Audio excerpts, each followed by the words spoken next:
Power Monday.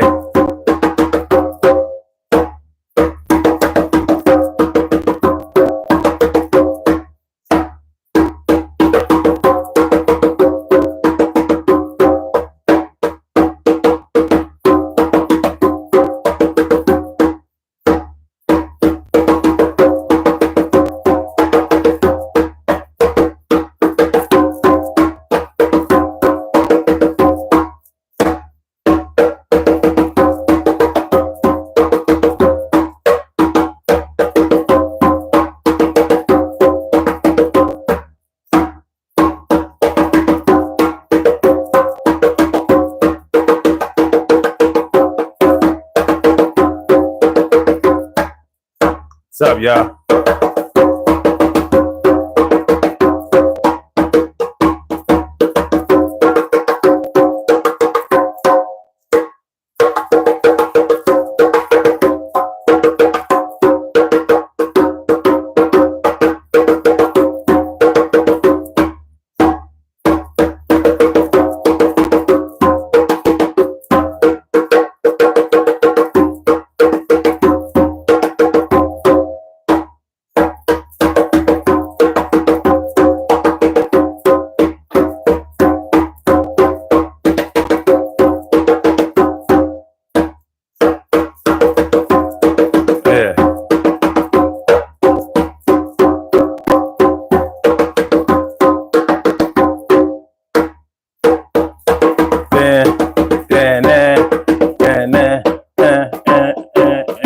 Yeah, let's get that popping low. Just started out. I said.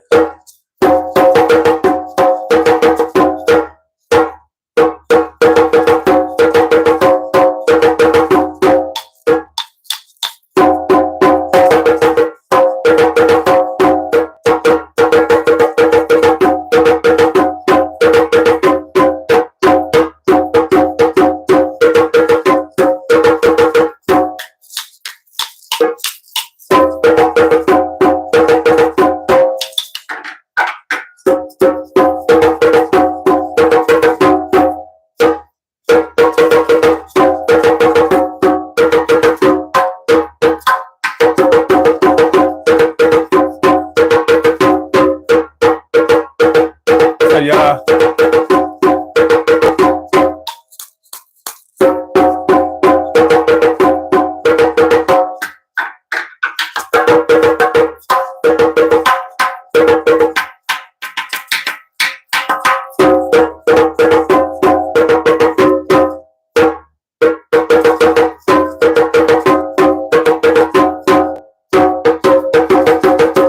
What's going on, y'all? Yo, Urban Therapy with Sun 752. And this is the Daily Go Getimism Show. We do this every single day, every day. Every day it rains, every day it rains. And the DG will do the same. We break it down, baby. Every day it rains. And the DG will do the same. Every day it rains. And the DG will do the same. Every day it rains and the DG will do the same. Every day it rains and the DG will do the same. What's going on, y'all? How y'all feeling? Power Monday all up in your area. It's the Daily Go Getimism Show, and we are in motion. We do this thing, taking all fast lane, no coasting, and everything is going to be all right. We're talking about, are they making them quit tonight? It's kind of like a play on words tonight, y'all. It's kind of like a play on words. Not all the way, but it's kind of like a play on words. Are Trump and Elon making them quit? Is the government of the United States, and it's crazy. It's crazy to look at Elon Musk as part of the government. I mean, in 2024, well, I would say in 2023, who would have saw that coming? Who would have seen that coming? But here we are. Now, when I say, are they making them quit? We know that a lot of people have lost jobs.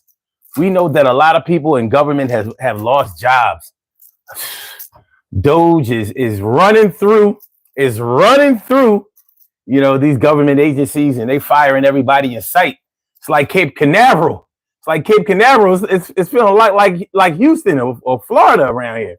But yeah, now when I say are they making them quit, because that they actually are offering severance packages and firing government employees, federal employees, I should say, for poor performance. And a lot of these government employees really just started working their jobs and haven't even gotten a performance review yet. So imagine starting a job late last year in 2024, and then all of a sudden in February of 2025, here you are getting your walking papers, talking about it's because of poor performance. Well, there's a whole lot of things going on, and we can question the legality of the things that are going on all we want. But in the meantime, in between time, we have to deal with the situation at hand.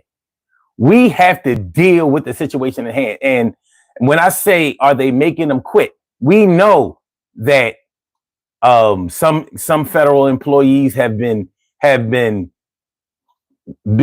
of encouraged to either quit or get fired. Like if you quit, we can pass you off this little bit of money. But if you get fired, then but some people have been offered severance packages. And also veterans, our nation's soldiers, a lot of them who work in the federal government. Y'all know that the federal government is like a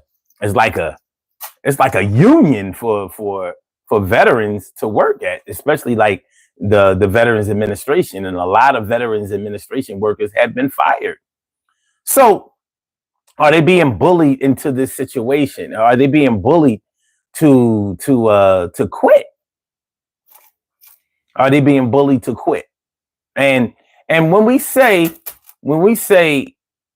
are they making them quit? So we mean that literally and figuratively, because I don't see a lot of Democrats. I see a little Democratic activity there from the Democrats fighting against this, but they're not fighting hard. Well, let me say, in my opinion, they're not doing enough. There have been some Democrats that are MIA lately, and they may be MIA to the point where you haven't even thought about them in a while. Like, where is Joe Biden? I know he's not president anymore. That doesn't mean he doesn't have a say so. Obama never disappeared. He let everybody have their time on stage. But in these times, with so much going on, and with the velocity of things that are happening, sometimes you can feel like an opponent is so strong and they're so steadfast that maybe fighting against them isn't going to wield any real results. Where's Kamala Harris? I'm not dissing, but where's Kamala Harris? Kamala Harris didn't lose the election by a whole lot. So that should let you know that a lot of people still would like to hear her voice.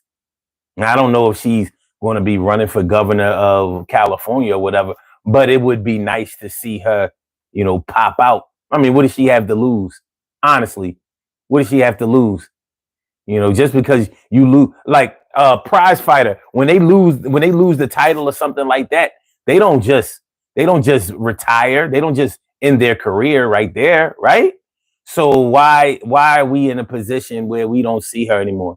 And then we have Hakeem Jeffries, and we also have Jasmine Crockett, who, yeah, we gonna have some words about Jasmine Crockett and the way that constituents are allowing her to be treated. So that's what we're talking about tonight, y'all. That's what we're talking about tonight. Are Trump and Elon making them quit? Are they overpowering people to the point where they feel like fighting back is futile? I don't see. I can't punch it. I can't punch my way out of this. What's going on, T. Carey? Right, morning, noon, and night. It's always great to have my people going directly into your site. And Omar, what's good? Good to see you, man. My namesake is all up in the house. Good to see you always. And Sherman Barr says, bro, that shot annoying. Or you mean that shit annoying? I don't know what you mean. Okay, Alex G says, you ate that up. I don't know. Sherman Barr says, offbeat with the singing gang. Okay, cool. Kim's Webs, what's going on? Ma, always good to see you. Always good to see you. Without a doubt. And Sherman says, nice sweater. My son got a baseball offer from Penn State. Really? When I went there long ago, and oh so far away. Yeah, I knew cats that were on the baseball team. As you, I'm sure that you and your son know that Penn State is not famous for baseball. Really, surprisingly enough, you don't hear a lot about baseball at any school for real. Like, what are the baseball schools in the United States? What schools are known for turning out good ball players, good baseball players? I don't know. All right, but yeah, good luck to your son. Hopefully he accepts that scholarship or whatever, the offer, and I hope he does well. All right. What's that? Freddie T? Freddie T says they don't do shit. I have to spin the block to know what he's talking about. And TK Wright says, at first, I didn't know that they were offering severance packages. Yeah. And it makes sense that they will offer severance packages because the things that the firings that they're doing is illegal. And in court, but see, that's the thing. If they can fire you, they know that the court proceedings are going to take a long time. So if they can fire you now and get you out of the way and you accept the severance packages, even when you go to court, it's like, well, you signed the deal. You took the deal. So, yeah. All right. Sherman Barr says, thanks. He got to finish up his second season with Maryland State University first. That's what's up. Okay. Sherman Barr says, I voted for Trump. Ain't gonna lie. I mean, you ain't the only one who voted for him. I didn't vote for him, and I never would. I don't like him at all in any way. Not even a microcosm. But hey, I mean, evidently a lot of people voted for me. He won. And TK Wright says, what is Biden going to do? Well, right now we need voices. And he is not only a voice, but he's a former president who actually got things done. So he could show the contrast between the way things should be getting done and the way they're actually getting done. So he could provide a glimmer of hope to a lot of people. A lot of people really believe that Donald Trump can just do whatever he wants to do. And he's pretty much proven that to be the case. So, in a situation like that, yeah, we Houston, we have a situation for real. Hit that like button, y'all. Please hit the like button, share the show, subscribe to the channel. If you haven't subscribed to the channel yet, this is the Daily Go Get It Show. I'm your host on 752. I'm feeling like a real man should. I hope y'all feeling like real men and women should also. Tonight we are talking about, are Trump and Elon making them quit? Are Trump and Elon making them quit? All right. Omar Sherman privately told me he hates Mexican food. Oh, y'all tripping. All right. Shirley Sherrill, the world's most precious and greatest pearl in the world. Shirley Sherrill, the world's most precious and greatest pearl in the world. TK Wright says resistance is futile. Now, Trump would have you believe, like, he believes in bullying. He's a bully. He does. Now, he normally bullies with money, but in the absence of money, he just uses his power, and he has a lot of that, and he abuses it, and he doesn't feel any kind of way about abusing power. So when you have a person in office that doesn't feel any kind of way about abusing power, you got a situation, and America has a situation right now. There's a lot of unrest. There are a lot of protests being planned and things like that. I don't know what those things are going to do. I mean, it's a good thing that they're willing to protest peacefully and fight the power, but we need policy, we need legislation, we need action. We need action. There are a lot of people who don't even know how to express how they're feeling. I mean, who don't know how to express the way that they're feeling right now. That's how bad this situation is going. So we need help. We need somebody to say, we can do this. First, we can do this. Because the way it seems like with Trump and Elon, it seems like they are moving so fast. They're catching everybody off guard. It's like a gang sweep. That's literally what it's like. It's like a gang sweep. They coming through the hood and they throwing the cuffs on people, putting people up against the wall, spreading them. You know what I mean? And they just taking people in. So, yeah.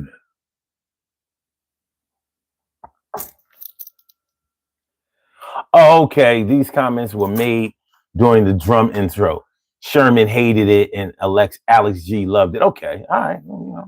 Hey, I mean, whether you love it or hate it, you won't get that every night when you come through here. I drum. It's very therapeutic. So whether you like it or not, you're going to get that here. So yeah, it's like that. Okay, Sherman says, nah, I didn't say I hated it. Just loud and offbeat. Voice was cool, but you caught the last part. It wasn't okay. All right, it's cool. I mean, it doesn't matter. Okay, so I don't know about the place. Okay, all right, I got you. Okay, I got you. So yeah, so that's what we're talking about tonight. Are Elon and Trump making them quit? You know, Elon is not an elected official, but he has been given the power and the duties of an elected official. So he's carrying out official duties that are directly affecting the lives of a lot of people who, I mean, this is all money. You know, I've been telling y'all for years, politics is about money. It's not about people. It's not about people. Politics is about money. And as soon as you start to forget that politics is about money, then you're going to have problems. You're going to have major problems. And it's going to be hard for you to deal with because you're going to start taking politics personally. And you have to realize that it's all a money game. And because it's all a money game, you have to wonder how far or how much you can trust the players that are involved. You really have to wonder. Like, and it's not going to be easy to figure out.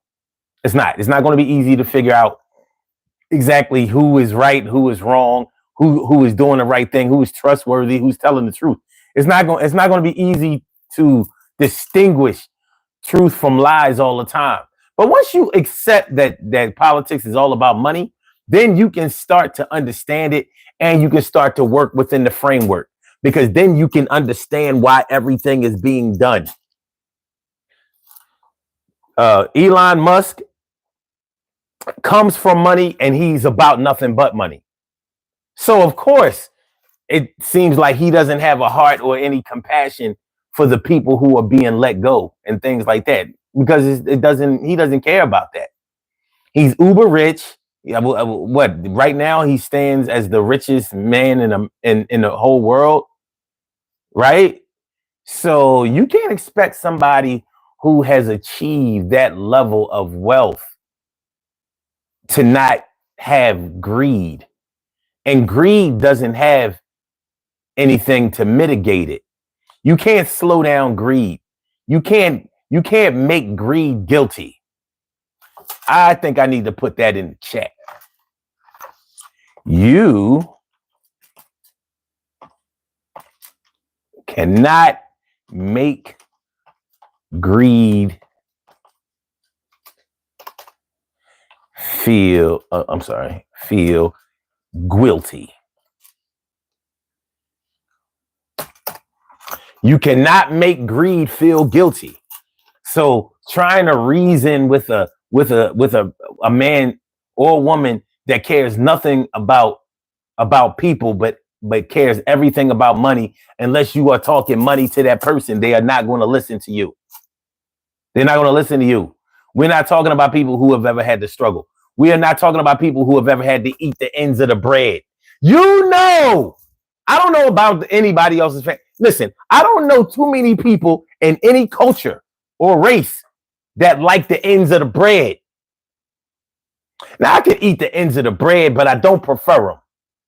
Most people I know they put the ends of the bread to the side, and then they get the bread in the middle, and then they'll put the end back. And then, if they didn't lose the twisty tie on the bread, they'll twist it back and let somebody else eat the end of the bread. So we're not talking about people who ever had to worry about the ends of the bread. We're not talking about people who ever had to share a milk carton. We're not talking about people who ever had to really go to the grocery store for themselves. We're not talking about people who had to drive cars on their own. We're talking about people who had drivers. We're talking about people who had access. We're talking about people who had servants. That's what we're talking about. And I don't see how people get that twisted. Like when Donald Trump was campaigning last year, and he did the little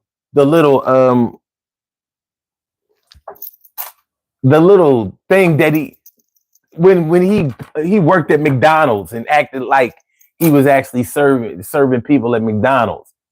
Like, I couldn't believe that people thought that was cute or funny, because when you really think about the absurdity of that, and what a slap in the fucking face that has to be to people who actually do that for a living, for people who have to pay their rent doing that, for people who have to take care of their children doing that, for people who have to manage their bills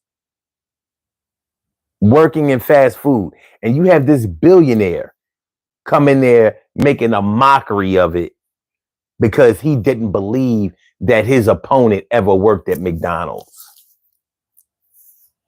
That's the motherfucker y'all voted for. Hey.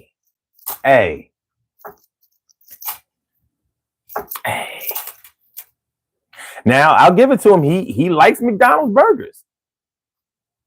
So he's in a class by himself. So he likes McDonald's burgers, but for his billionaire ass to be, making a mockery of, come on, man.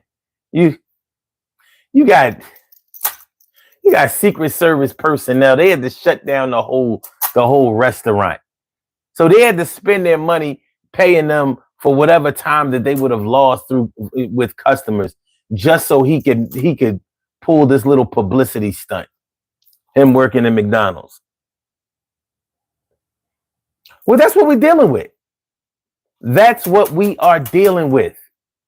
So, like I said, you're not talking about people who have ever had to manage their money, with a household budget. They don't manage household budgets. They manage big corporate budgets. So when you understand their thought process and how they're moving and what's important to them, then you can start to do a little better as far as understanding exactly who you're dealing with and what you're dealing with. Let me see.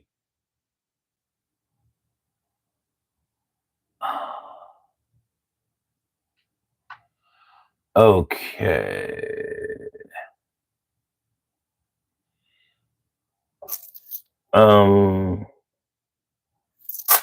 Okay. Kim's Williams says, this is Elon's role. Senior advisor to the president, do not have formal government decision-making authority, but they can have significant influence over decisions. Their role is to provide. Okay. And she says strategic advice, analysis, and recommendations to the president on key issues. Exactly. What up, Derek? What's good? How you feeling? So yeah.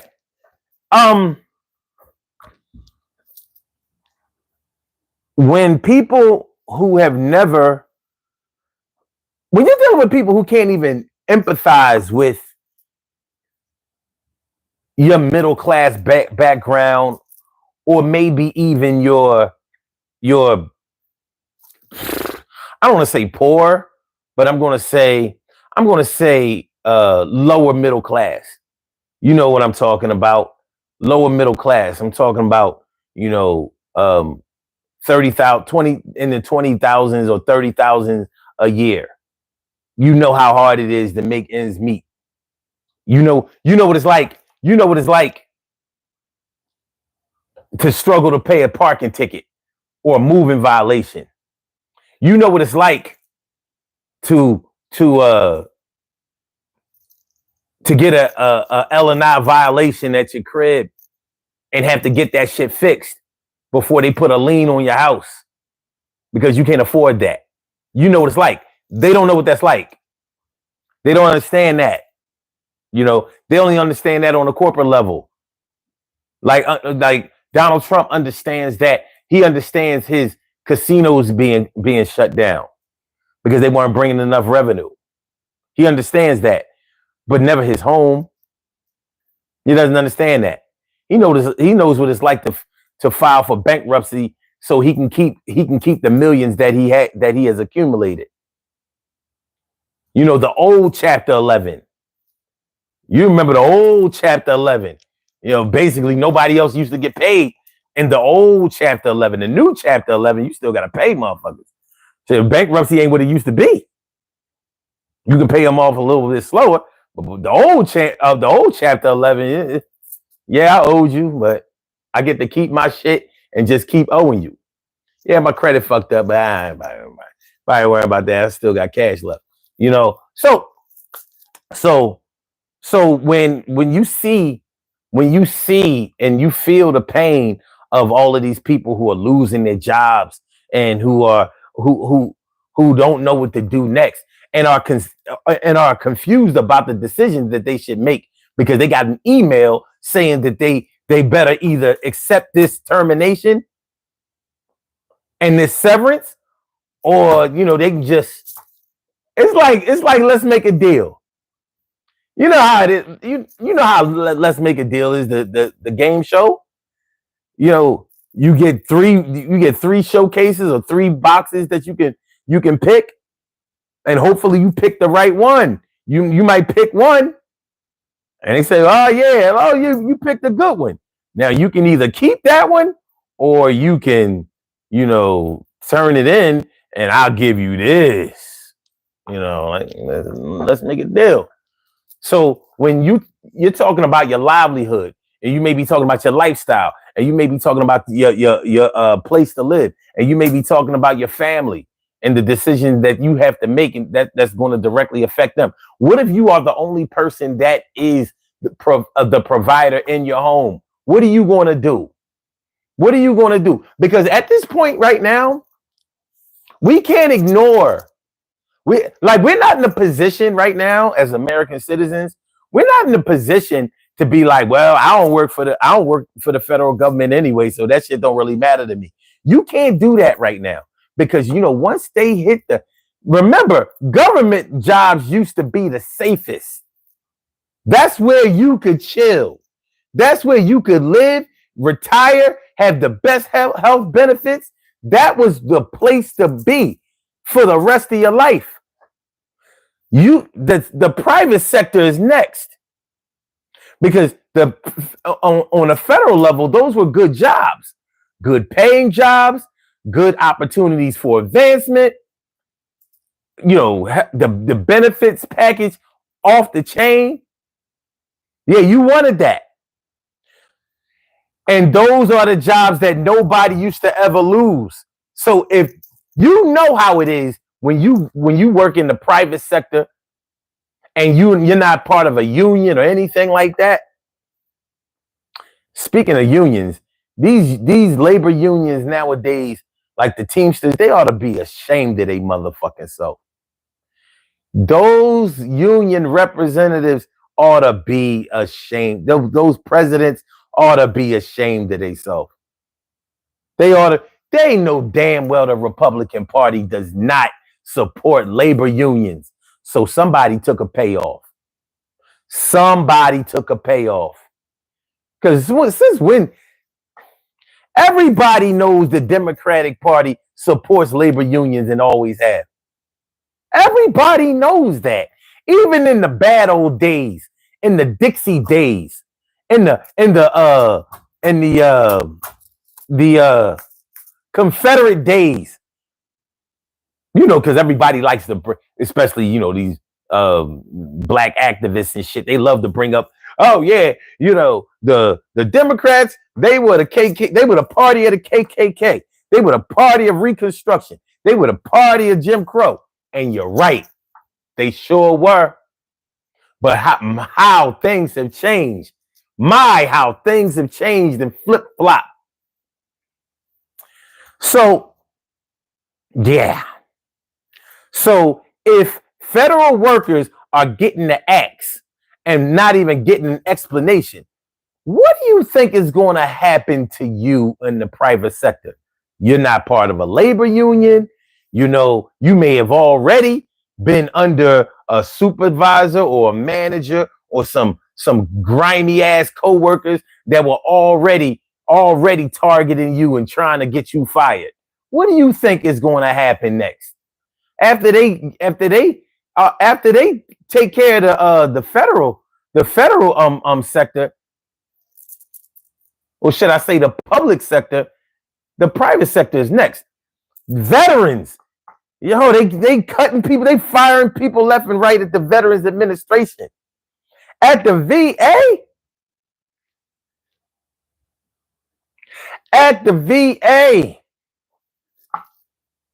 Vietnam vets, Operation Desert Storm, Iraqi freedom,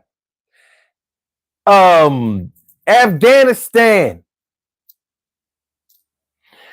Came home, all kinds of.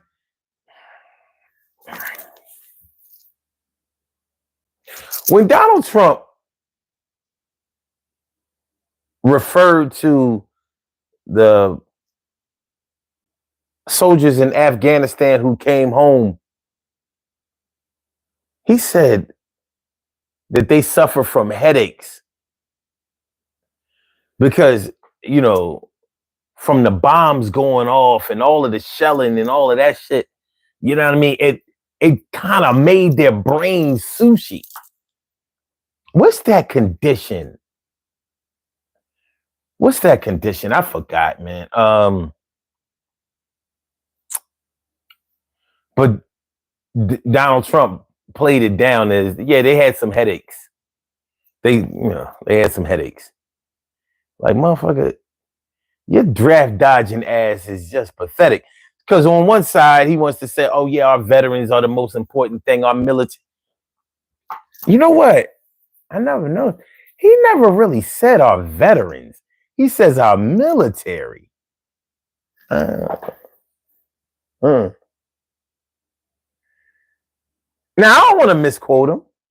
So if he has said our veterans before, if he has praised our veterans before, please don't let me misquote him.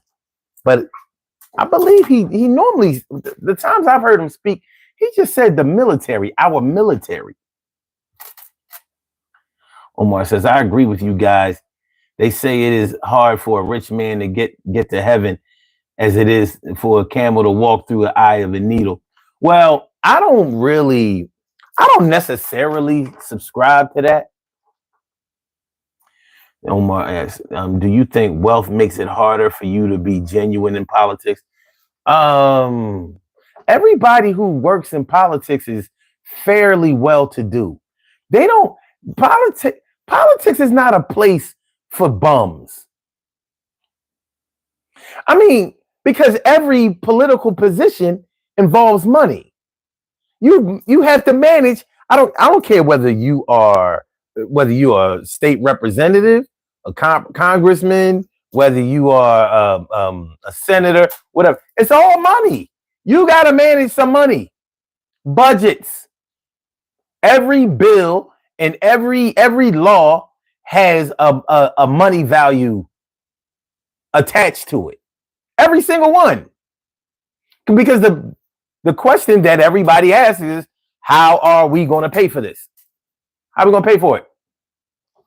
So, yeah, people don't normally get into politics who don't already know how to make a lot of money. Now, of course, there are levels to this. So somebody might be on a six-figure level, but most politicians are at least on a six-figure level. You don't really find any five-figure politicians. It's not a place for that. And trust and believe, if they were five figures, they will be up to seven figures by the time they get finished stealing and all of that, because politics is a license to steal. It is what it is. If you ain't stealing in politics, then you ain't got no business being in politics. The public ain't supposed to know that, but I know that. Kim Wim says, oh, TK Rice says, I do, Omar. I don't feel like you can truly relate to the general public. And Kim Williams says, if the wealth is given instead of earned, how can one begin to understand from both sides? If the wealth is given instead. Oh, if the wealth is given. Oh, in other words, if you was grandfather then, if you never had to make the money. Make money, money, make money, money, money. I said, take money, money, take money, money, money. Well, yeah. Even if it's a nepotism type of situation, hopefully your nepotism or the person that made nepotism possible for you, hopefully they at least taught you the value of money. Now, one thing that wealthy people do, I have to say wealthy people, not rich people, but wealthy people teach their young about money, because they understand that it has to roll over from generation to generation. No Madam C.J. Walkers out here. If you know the story of Madam C.J. Walker, you know that her fortune just went.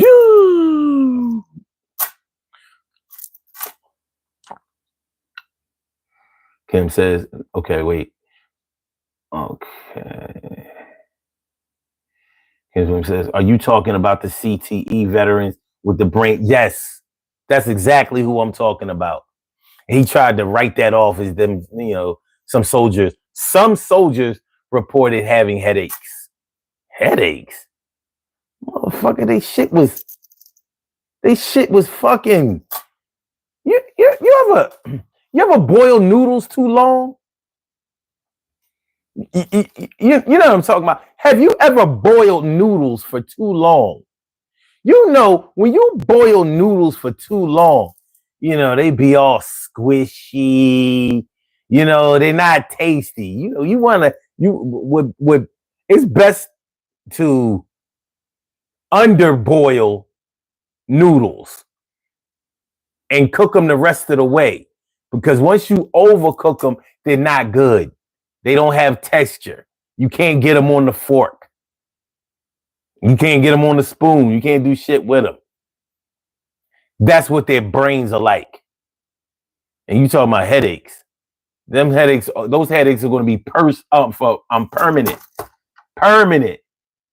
Omar says, but doesn't that mean private interests attached to the money, like Supreme Court justices accepting donations? Yes. Or congressmen supporting bills become funded? Yeah. Listen, you're talking about money. Money and honesty don't go together. But it doesn't mean that you can't spread the ball around. And it doesn't mean that you can't do the right things. The public sector is not supposed to understand what goes on behind the scenes. It's just like, okay, y'all watch me on this show. Y'all don't know what's going on to the right of me or to the left of me. As a matter of fact, this is my left, but it's the right that y'all seeing. You understand what I'm saying? So y'all can't see these drums over here, the couches over there, the window and the door over there. Y'all can't see that doesn't. All that matters is this right here. So it's the same way in politics. Don't worry about who has their hand in shit. There's enough money. There's enough money to be stolen and to be allocated to the right places. And that's never going to stop.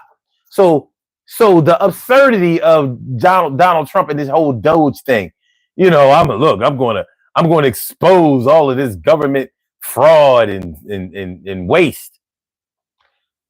Yet Elon has yet to show any proof of any or name any particular fraud or waste.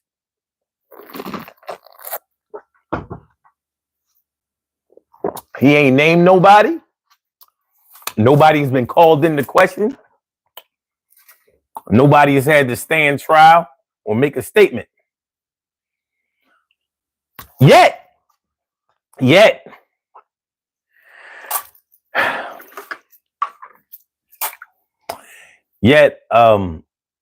has 15 billion in government contracts. He ain't auditing them. Shouldn't you self-audit? Oh, I'm sorry. You would have to not redact yourself. You would have to recuse yourself. Right?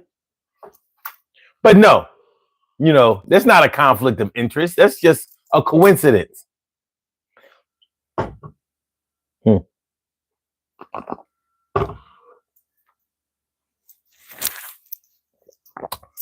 $15 billion in government contracts for Elon Musk. But he's investigating everybody else's shit, including me and you, all y'all. You good with that? You good? All right. Let's get a poll question going. We are talking about Trump and Elon making them quit. Making them quit. Yo, don't try to fight me. If you try to fight me, you're only going to make it worse. I'm going to bear hug you and squeeze the life out of you. Hit the like button, y'all. Hit the like button, share the show, subscribe to the channel. If you haven't subscribed to the channel yet, we haven't done shit yet. We haven't even scratched the surface of where we're going with this tonight. And if y'all would like to call into the show, I invite you to call in. And the number to call is area code 267-874-1949. That's the number to call. I said a 267-874-1949. Yes, y'all. I said a 267-874-1949. Yeah, get on the line. I said a 267-874-1949. Yeah, get your shine, baby. Get your shine, baby. Get your shine, baby. Get your shine, baby. 267-874-1949, baby. Call 267-874-1949.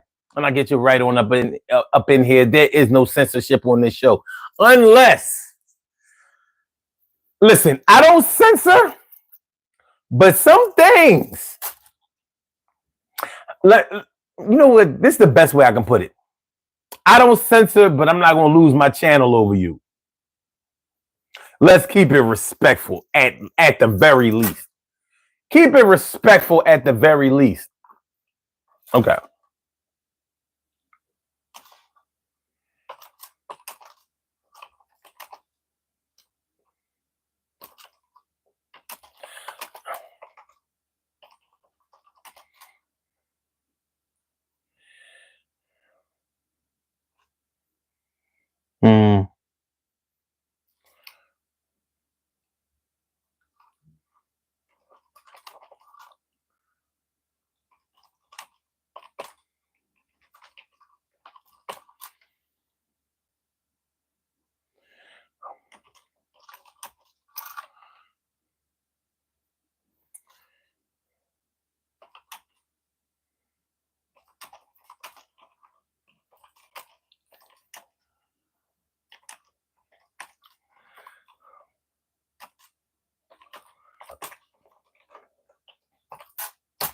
Okay. Can Elon Musk be trusted with your information? And is he the center of a conflict of interest? That is the poll question. Can Elon Musk be trusted with your information? And is he or should I say, is there? Yeah, I'll say that. I fix.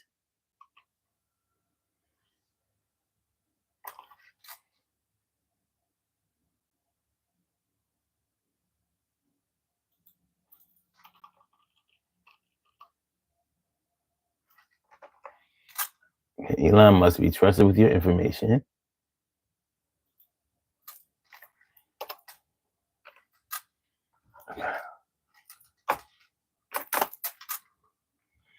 And is there a conflict of interest?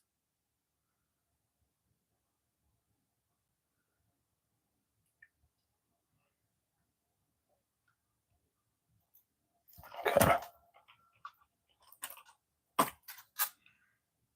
Okay. Can Elon Musk be trusted with your personal information, and is there a conflict of interest? Sorry, I didn't clean it up a little bit better, but yeah, y'all know what I'm talking about. Y'all know what I'm talking about. Sabron Jackson was good. He says it's smoke and mirrors. You right on. They're keeping us focused on exposure of who cares things, so we don't see that see Elon left with a bag and Trump putting a bag in areas he has his private room interest. I mean, look, man, the distraction campaign is real, and it's funny because all of this stuff is money. They're removing money, but they're not replacing. If you're going to fire all of these people, but you're not talking about building anything, you're not talking about replacing it with anything, you're not talking about creating anything. Like, this is the first administration to lose jobs. No other presidential administration has taken away jobs. They all have created jobs. It's like part of their campaigning thing.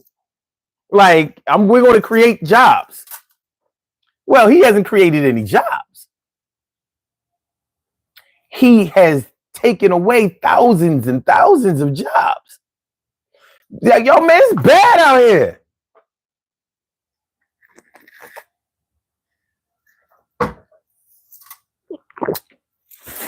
And we can no longer turn a blind eye to this thing.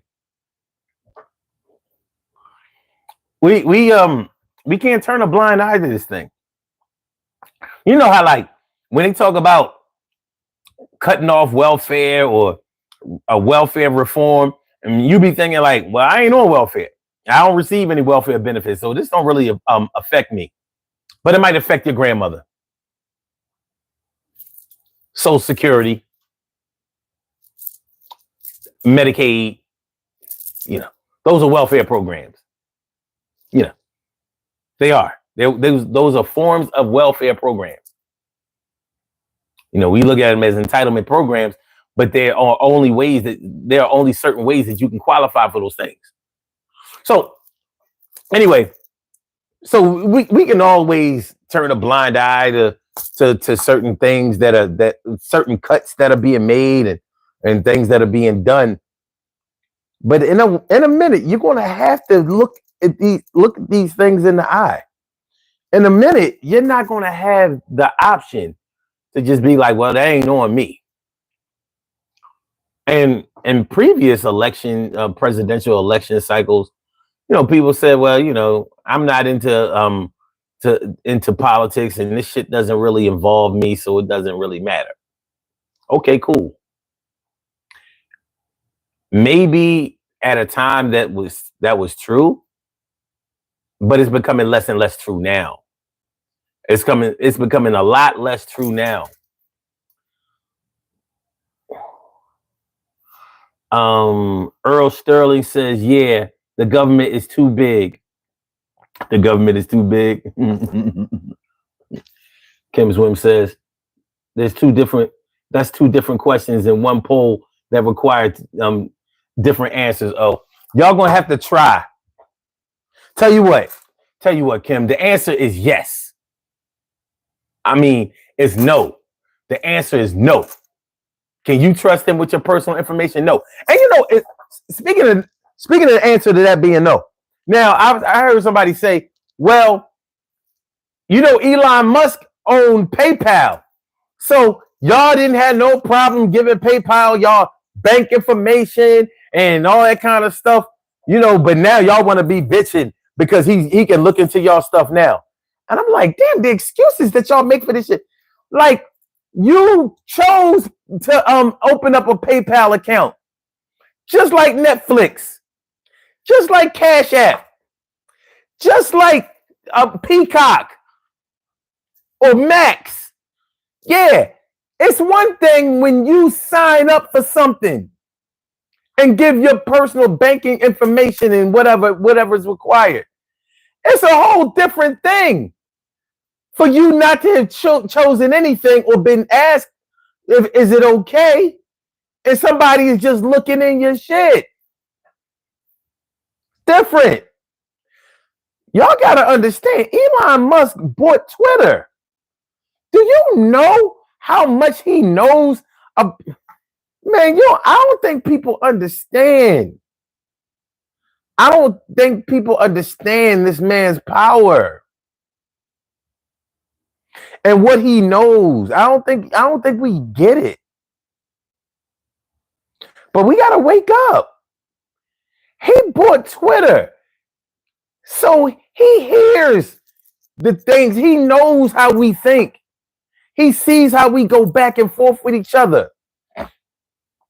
He has manipulated the algorithm, not just on the Twitter platform or the X platform, but also on Facebook, on YouTube. Y'all hear me bitching about YouTube lately? Like, yo, they fucking with the algorithm. I can't get the views I used to get. I can't get. They have you thinking, oh, don't nobody want to hear your shit no more. It's not like that. They done moved it around so people who would look for you normally can't find you. And the key, it's a lot of shit to it. TikTok,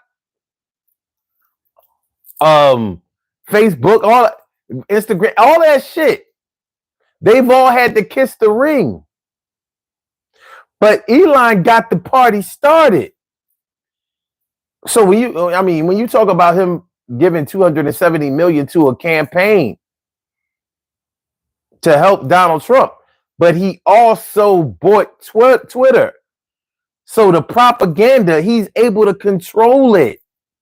He's able to control what you're going to see, hear, and think. Now watch. Some people going to say, "Oh, well, but I ain't even on Twitter like that, so he don't know how I think."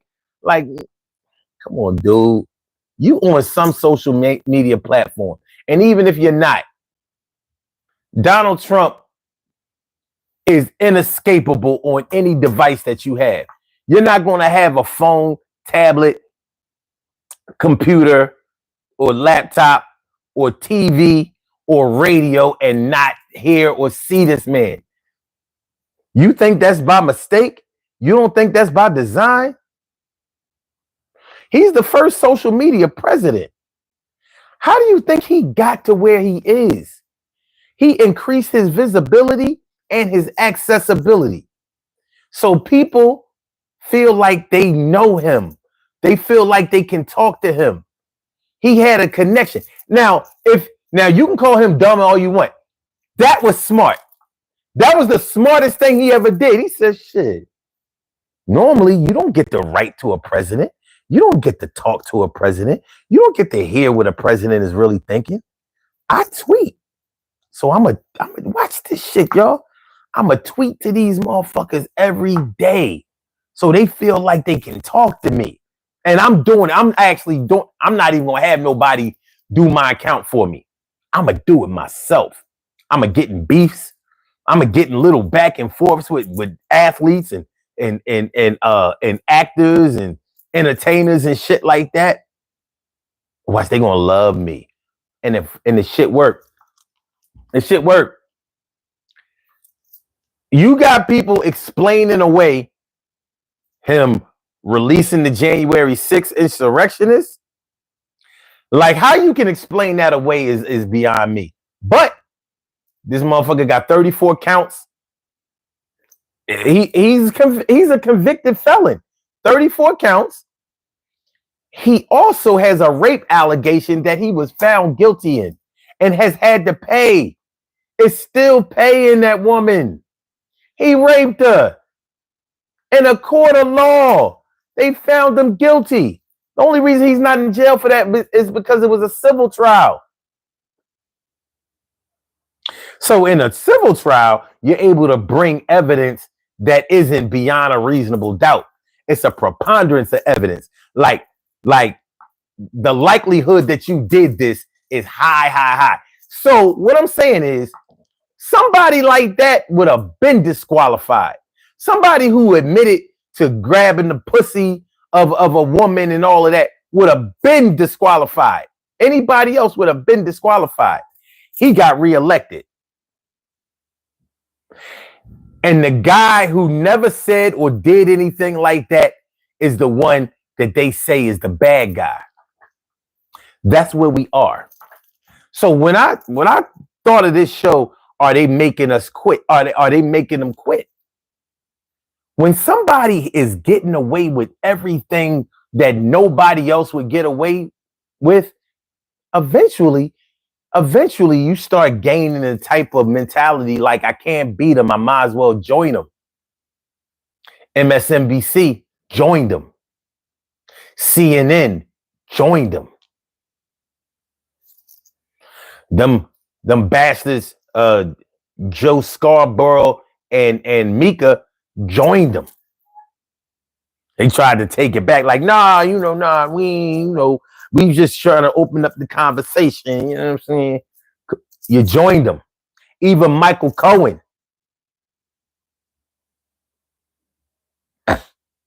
Remember, Michael Cohen was his fixer. He was his lawyer. But when Trump won, that motherfucker started bitching. He started backpedaling. That motherfucker started moonwalking like, ooh, I didn't think he was going to win. I thought Kamala was going to win. Oh, shit.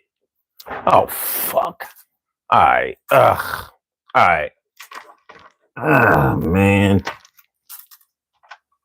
This damn outlet. It's a good thing. It's a good thing that I'm not using that device. Okay. Hold on. I can see y'all on the device. I can't see y'all on my monitors. We'll be back up in a minute. We good. Continue. Hit the like button, y'all. Share the show. Subscribe to the channel if you haven't subscribed to the channel yet. This is the Daily Go Get 'Emism show. As a matter of fact, let me ring the alarm for y'all being here. Ring the alarm. I said ring the alarm. I said ring the alarm. So my monitors come back up. Let me get some triangle action going on. Are they making them quit? Are they making them quit? Are they legit? Are they making them quit? Making them quit? Making them quit? Are they legit? Are they legit? Are they making them quit? All right. Okay.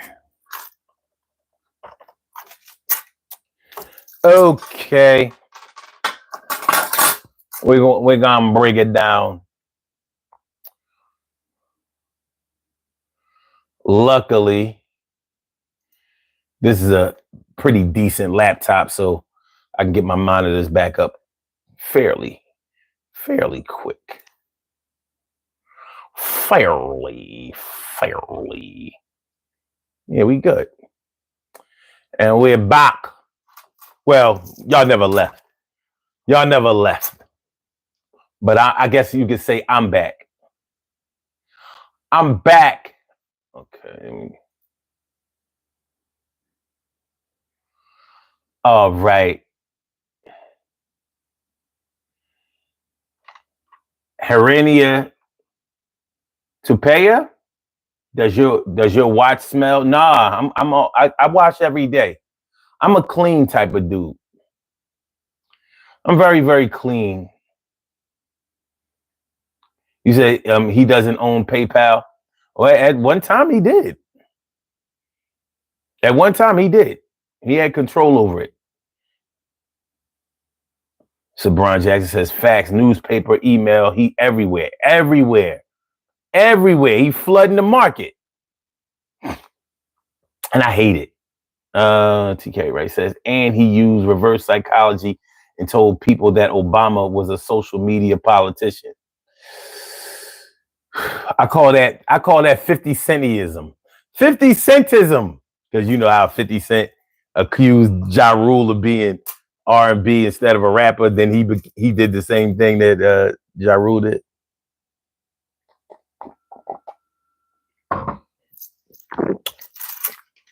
He did the same damn thing. So Brian Jackson says, tweet all through first term, but 60 Tomahawk drop in Syria, sitting in Palm Beach with the Chinese president, and never had our hand in war. So this is my take. Well, your take is let's call it our take, because I'm with you on that. TK Ray says MSNBC, Joe and Mika want to live to fight another day. Yeah, well, they lost a lot of. I mean, they ratings because no nobody want. Listen, man, wasn't nobody going to jump on Trump. Democrats didn't vote for Donald Trump because they didn't want him. They considered him to be dangerous. They considered him to be unqualified. They considered him to be a imminent, really, really, like maybe the biggest threat to democracy ever. They not trying to hear nobody trying to pal around with him or cozy up to him or reason with him. Like, this motherfucker has been proven to be unreasonable.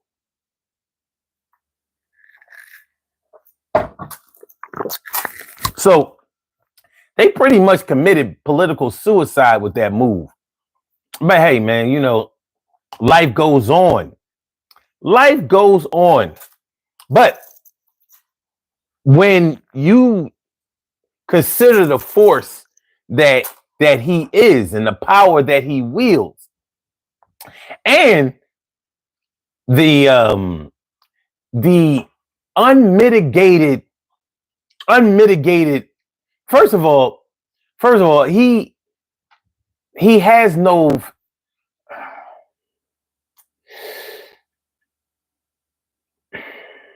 he will go to any length to make sure that he gets people back. He's very vengeful, and he's extremely deliberate in the things that he does.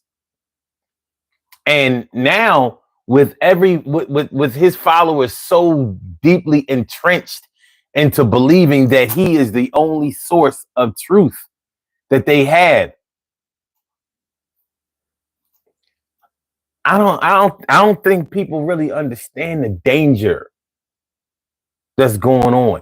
And they want to tell you, that's just fear mongering. You just, this boogeyman politics. I'm like, anybody who studies history knows that all of the fascist regimes, the first thing they did was convince the public that all of their problems were coming from other people who were not from there. In other words, foreigners. That's what they did.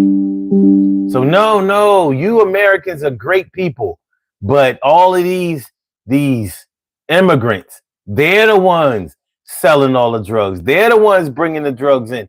They're the ones raping and murdering and pillaging and causing all this chaos and fear and terrorism. It's them. Totally ignoring that all of those things existed before the immigrants ever came.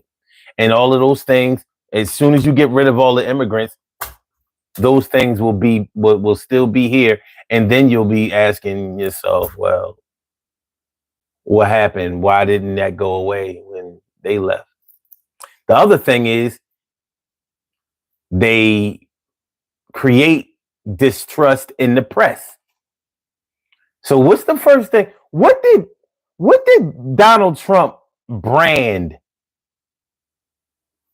in his first term that we had never heard an American president or a politician at all ever say. He branded fake news. You guys are fake news. That's the fake news. That's not the real news. Fake news. Now people who don't even like Trump, but they use that word fake news. Like if you lying about something or they think you playing around, oh, that's fake news. That's fake news. You don't understand. He got you. You know what I'm saying? So even if you don't fuck with him, he got you. So even though you may still rely on news outlets, the corporate media outlets to bring you some form of truth, because they can and are held accountable.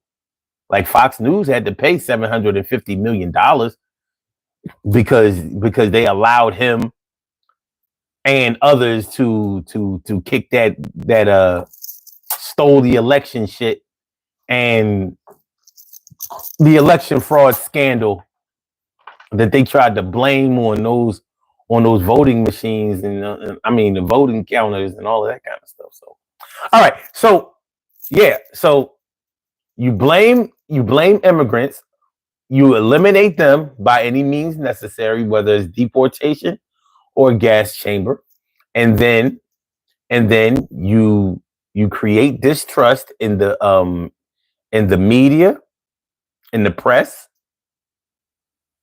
and also in the law, in the legal system. Oh, the legal system is all against me. I can't get a fair trial. Look at this. They won't hear the real evidence, or they don't want to hear the real truth. They're convicting me. They're just trying to railroad me. And the only way they won't be able to do it is if y'all rise up and help me. Study your history and see what they have, what communists and fascist regimes have done in order to get into power.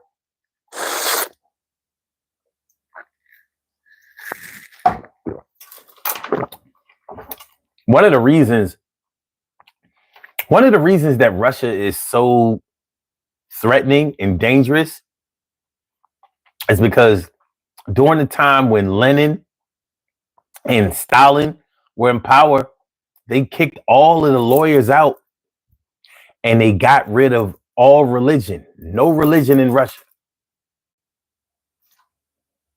No religion. Now, whether you believe in God or not, you know that a lot of people make their decisions to be good people based on their religious beliefs. It keeps people in check. So what if you don't have any religion or God to tell you what's right or wrong? Unless you just are an inherently decent person. Say it ain't no heaven, ain't no hell, ain't no God, ain't no devil. I can just do whatever the fuck I want to on earth. Now, I'm not saying that they all think that way, but a lot of them do. A lot of them do. Now, I've had the pleasure of knowing a lot of Ukrainians and female Ukrainians, and come to find out that a lot of them were Jews. So, they used to be wearing, like I knew some Jews, some Ukrainians who wore wigs even though they had hair. And I thought it was odd. And somehow I got around to asking, like, why do you? And she said, oh, because I'm really Jewish. But during the USSR days, we weren't allowed to practice. So we, instead of wearing a yarmulke, we just covered our head. Our wig was our yarmulke.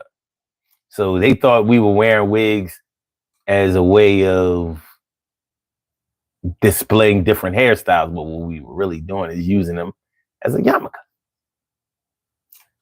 So, oh yeah. So that's there's when you consider these tactics, if you don't study a history, or if you're not interested in getting into this fight, it can make you think that there's no use in getting into the fight in the first place, because there's no way that you can win. You may not even feel like you can land a punch. You may not feel like you can land a punch. Like, it's over for me before it even starts. Too much power. Too much power.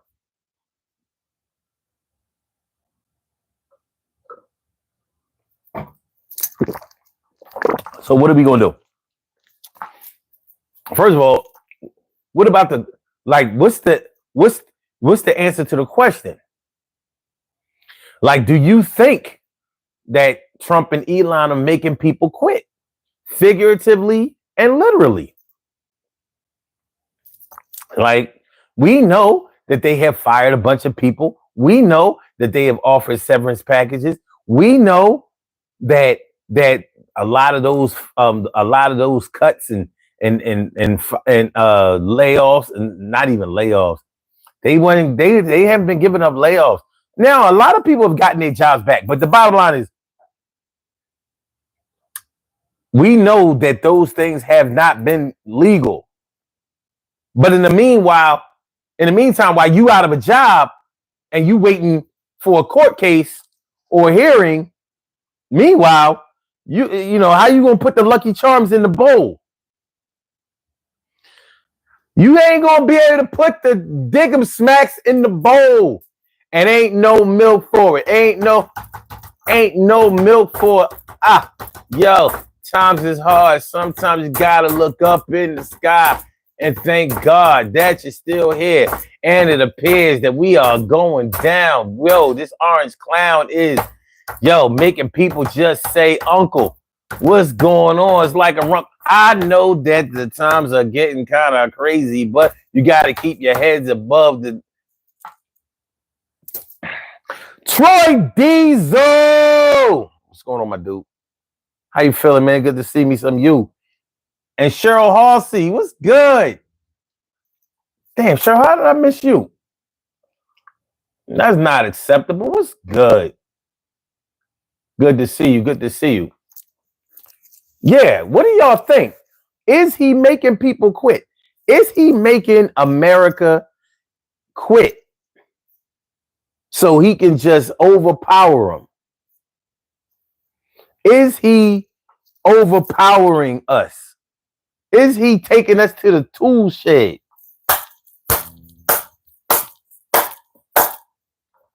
And giving us an old-fashioned whooping? Is that what's happening?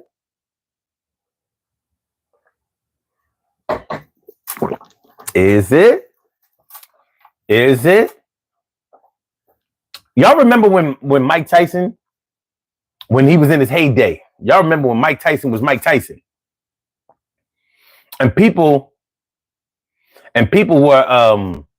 were afraid to fight Mike Tyson. Mike Tyson scored a lot of first round knockouts because his opponents were too afraid to fight him. They didn't think that they could beat him, so he was winning before he even stepped in the ring. You remember how Tyson used to dress? You know what I mean? This is a boxer. With the black trunks and the boxing shoes, no socks. He just looked intimidating. And they saw the tape of him demolishing cats and damn near knocking their heads off.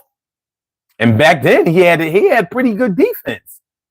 In his younger years, when he first won the heavyweight title, he had okay defense.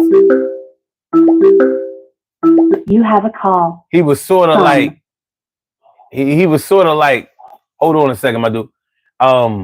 He was sort of like a Joe Frazier with like double or triple the power, it seemed.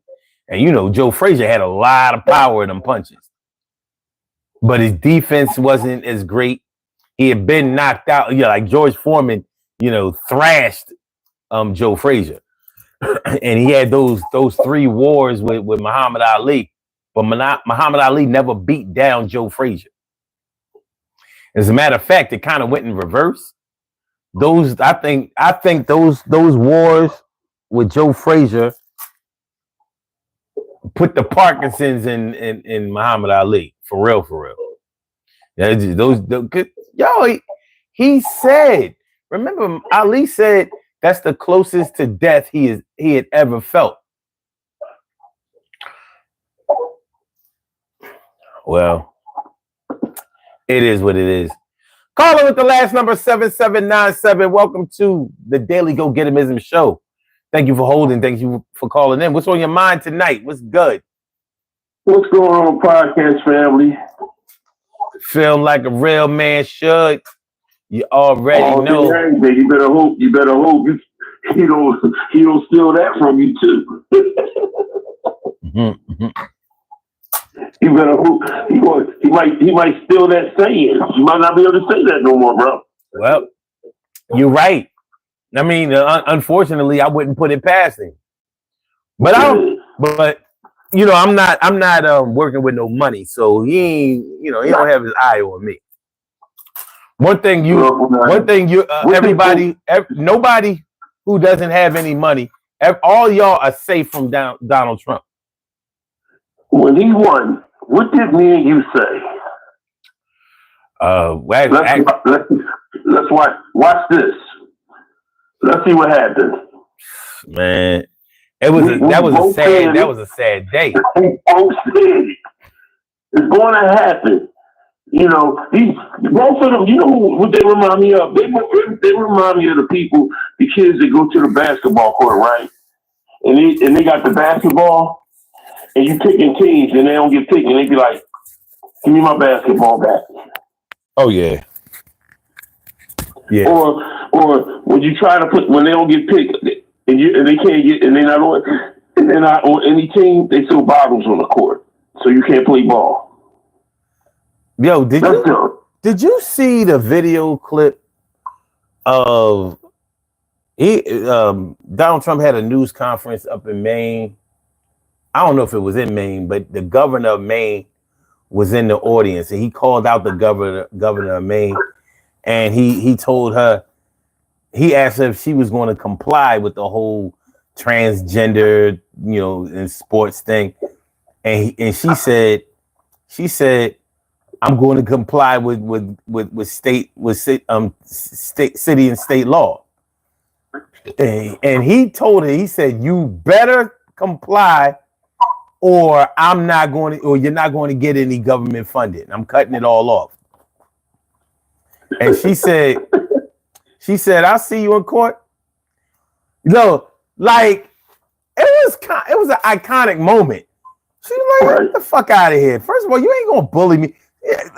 Look, my cousins is in here. You know what I mean? You ain't gonna be talking to me any kind of way.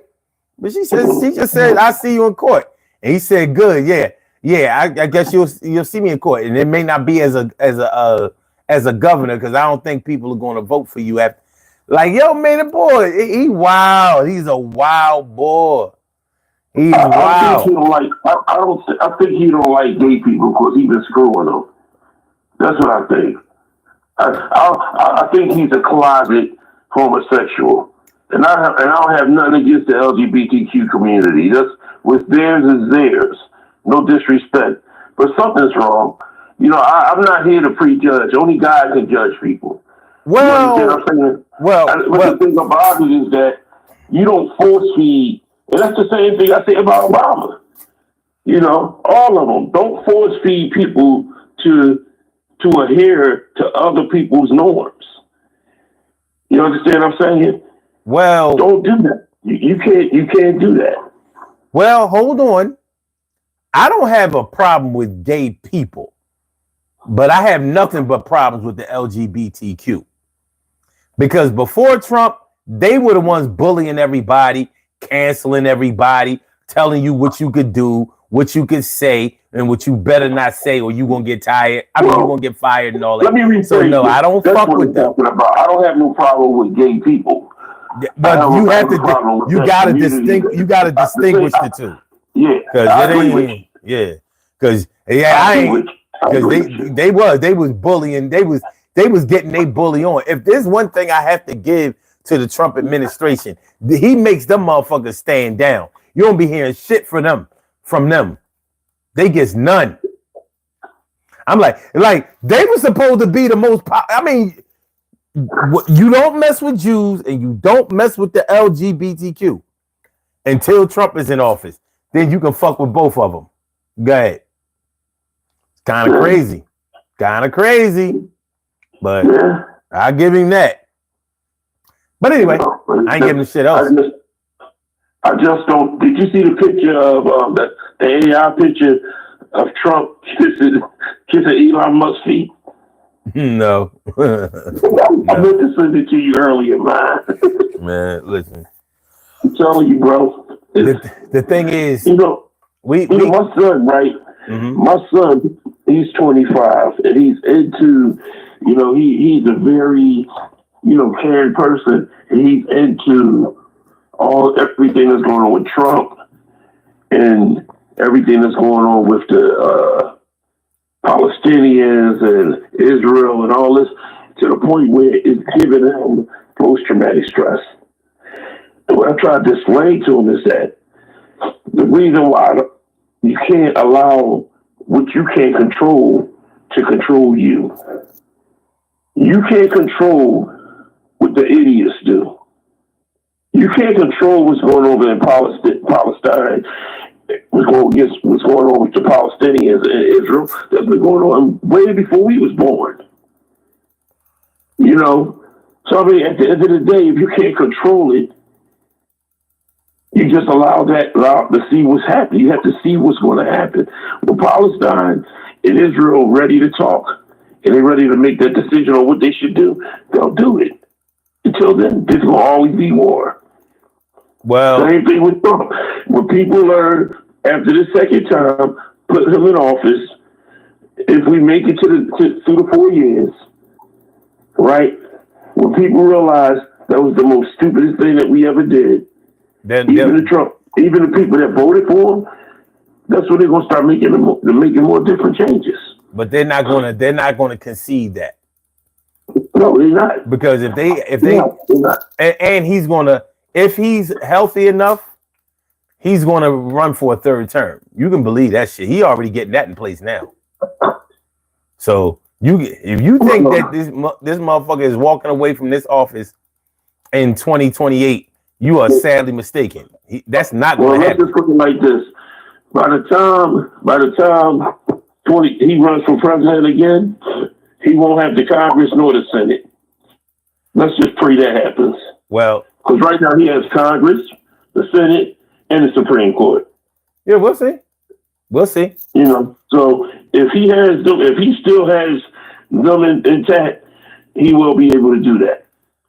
And the fucked up part is, there's nothing wrong with being a billionaire. But when you're a billionaire that don't have no empathy and sympathy and no humbleness to you, then you're just an asshole. Well, we have bigger problems here. Because the bigger problem is, when the reason I asked is he making people quit is because I don't see any Democrats or even decent Republicans standing up against this shit. You know what I mean? People are remaining silent. I don't know if they're working in the backgrounds, devising a scheme or whatever. Meanwhile, it seems like this motherfucker has 2 or 3 of himself.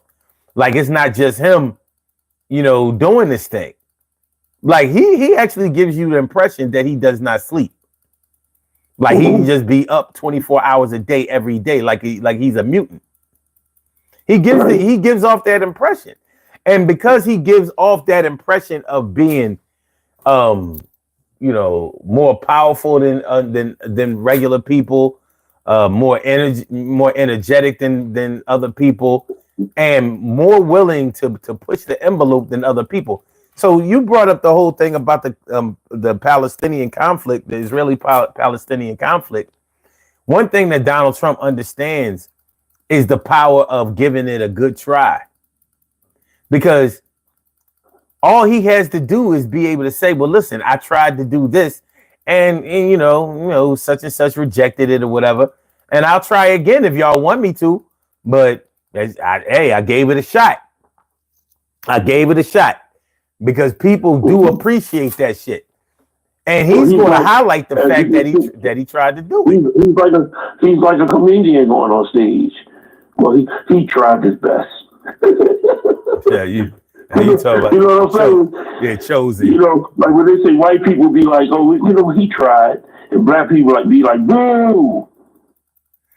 Mm-hmm. You know, at the end of the day, when it comes to, because honestly, I don't look into none of it.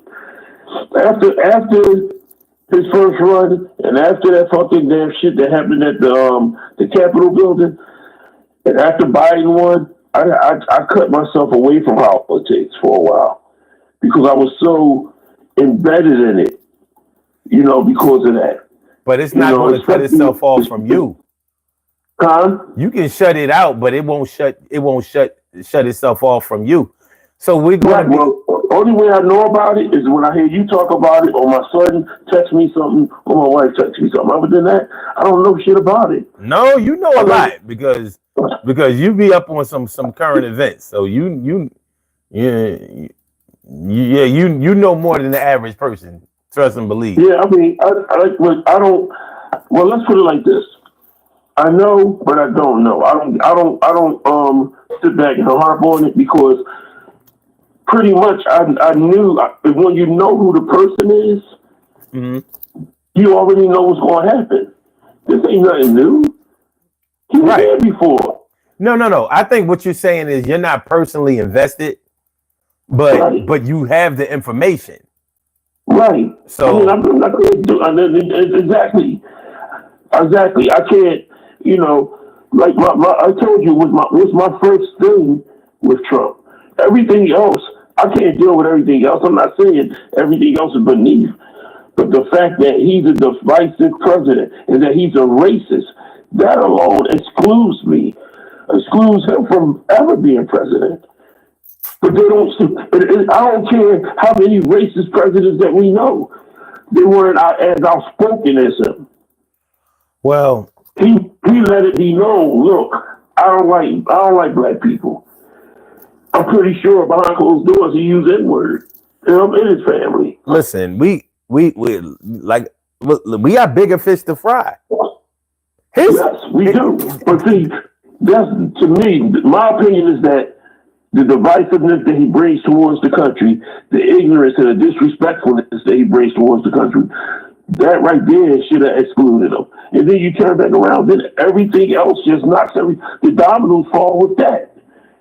The way that he don't know how to run a country. The way that he doesn't want to listen to other people to bring everybody together.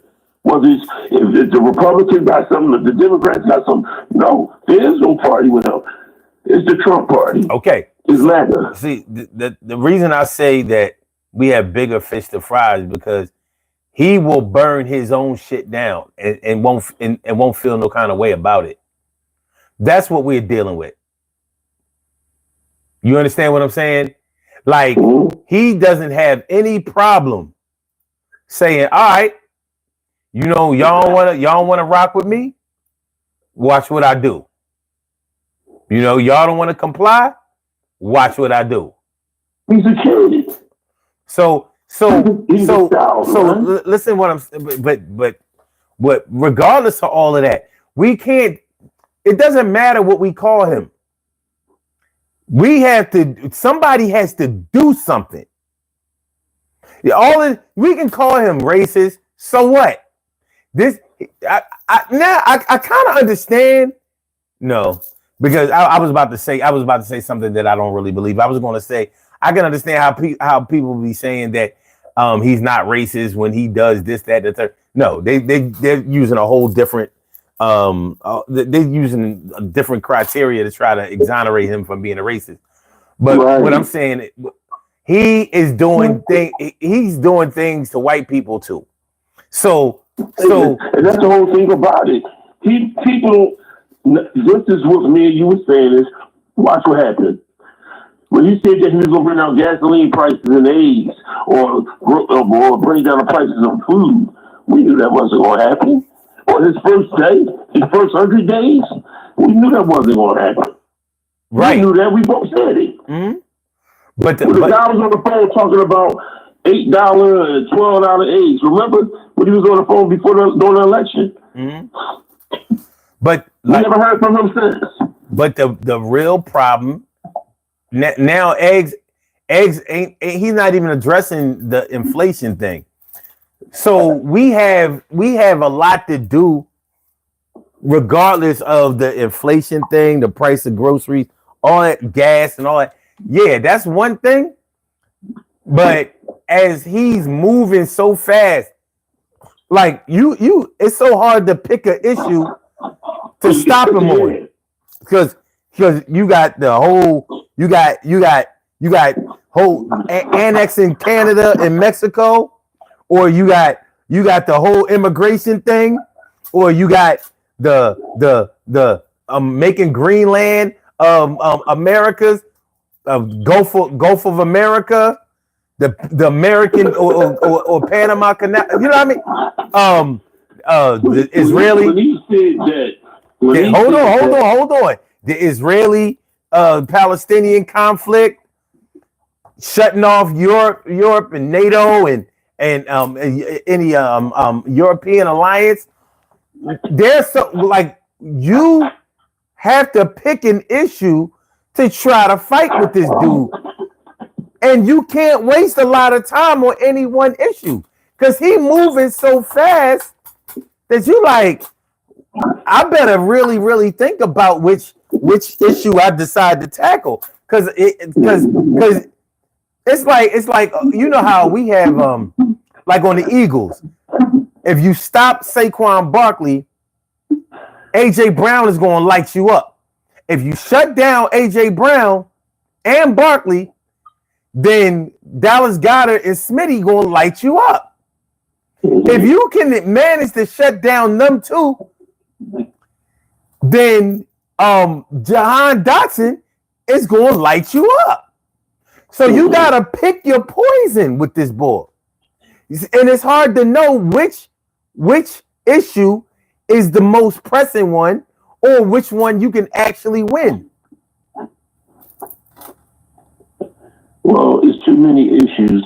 Every time you turn around, he's creating more, like 4 or 5 issues. Like one of the things I laughed at the hardest was when I was on my way in work in an Uber, and while I'm in an Uber, I'm hearing on the station this guy had, I guess he had on a political station, that Trump said if the Palestinians don't come to the table and talk with Israel, he's just going to take Gaza. He's just going to take Gaza. And that was 3 weeks ago. Yes, and I laughed at it because I'm saying to myself, the only way you can do that is if you want to take these innocent kids that's in the armed services and send them over there to create a Vietnam that they have nothing to do with. You're going to send them over there to fight a war they have nothing to do with it, because you want to put yourself on a pedestal. Okay. So, and that's the thing that he's going to create if he does that. There's no reason for us to be just hear me out real quick, right? Mm-hmm. The reason why the Middle East is the way it is because what America does, and one thing about the Middle East and Iraq and Iran and stuff like that, their values is way different from our values. The only thing I don't like is how they treat their women.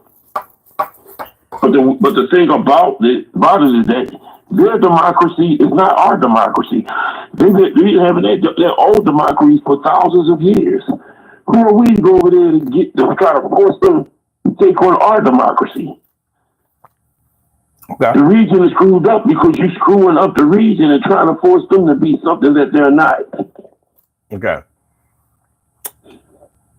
With that being said, elaborate, please. With everything that Trump is doing and Elon, do you think that they are making people demoralized to the point where they just throw up their hands and let him have what he wants? Because if he's already manipulating the judicial branch too. So he got the executive branch on lock, and now the judicial branch is granting him access and giving him favor also. How you gonna beat him? So my question is, do you think that he's making people quit? Do I think what? He's making people quit. I honestly think that what you just said up here and say it makes sense. That people are getting demoralized and getting tired of the bullshit and just saying, you know what, I can't take it. And 9 times out of 10, it's not people it's people that's been there for years and years, like senior people that's been with the IRS, senior people that's been part of federal buildings and stuff. They're saying I can't take it no more. So do you think that leave? The people that's like 10, 15 years, I don't think they're leaving. I think it's more higher ups. No. I'm not talking about. I'm not necessarily just talking about them quitting their jobs.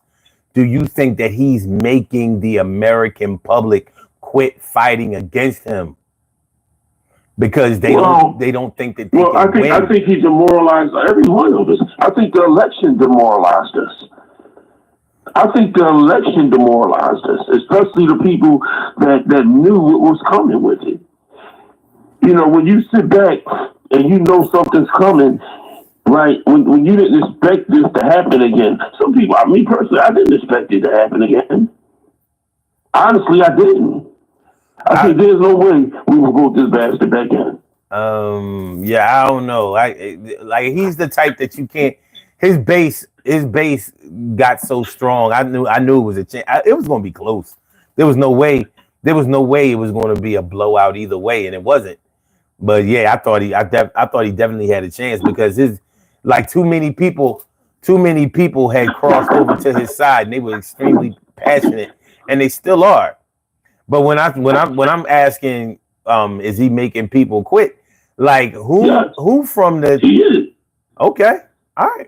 He's making people not believe in the system that puts people. He's making people not believe in politicians and politics or any of it. I mean, we already struggled with politicians in the first place. Mm-hmm. But he's making it where as though we don't give two shits about it. Like me personally, like I said, I'm not invested in it. I don't want to hear nothing about it. I don't want to hear nothing about it. I mean, I wouldn't be shocked if another fucking pandemic comes, so he could try to sit back and put himself on a pedestal instead of and fix what he did the first time. Because now you hear about bird flu. Now you hear about how aggressive the flu is this season. So it's always something you're hearing that he can bolster, so he can sit back and say, "Look what I did, y'all." Mm. I fixed the bird flu. I fixed the flu. Mm. I fixed this. Anything that he can brag on, or he can put his name on and say, look at this. And all of that stuff is a distraction. So how do you get back on track? I'm just wondering, like, where are the Democrats where the fighters at? Where the warriors at? Son, it's hard to fight a losing battle right now. No, it's not. It shouldn't be. The only person I hear about fighting, what's her name, Jasmine Crockett? Mm-hmm. That's the only person I see on TV talking. And where the people who are backing her? I don't know. Because she out there on the island. They're not coming to the forefront. That's what I'm saying. That's exactly what I'm saying. So she's becoming the whole voice of the Democratic Party, being called all kinds of bitches and ghetto and loud and you know, everything bad about a black woman and all that old shit. I'm like, well, where are the people that are behind her that are going that are going to have her back. Where's the help? Nancy Pelosi's, the Chuck Schumer, all them. But see, you got to realize something, son. This is the same thing. This is why I said, and I want you to really listen to this, right? This is exactly why I said that. I remember when Jesse Jackson was running for president. You remember when Al Sharpton ran for president. You remember when Barack ran for president.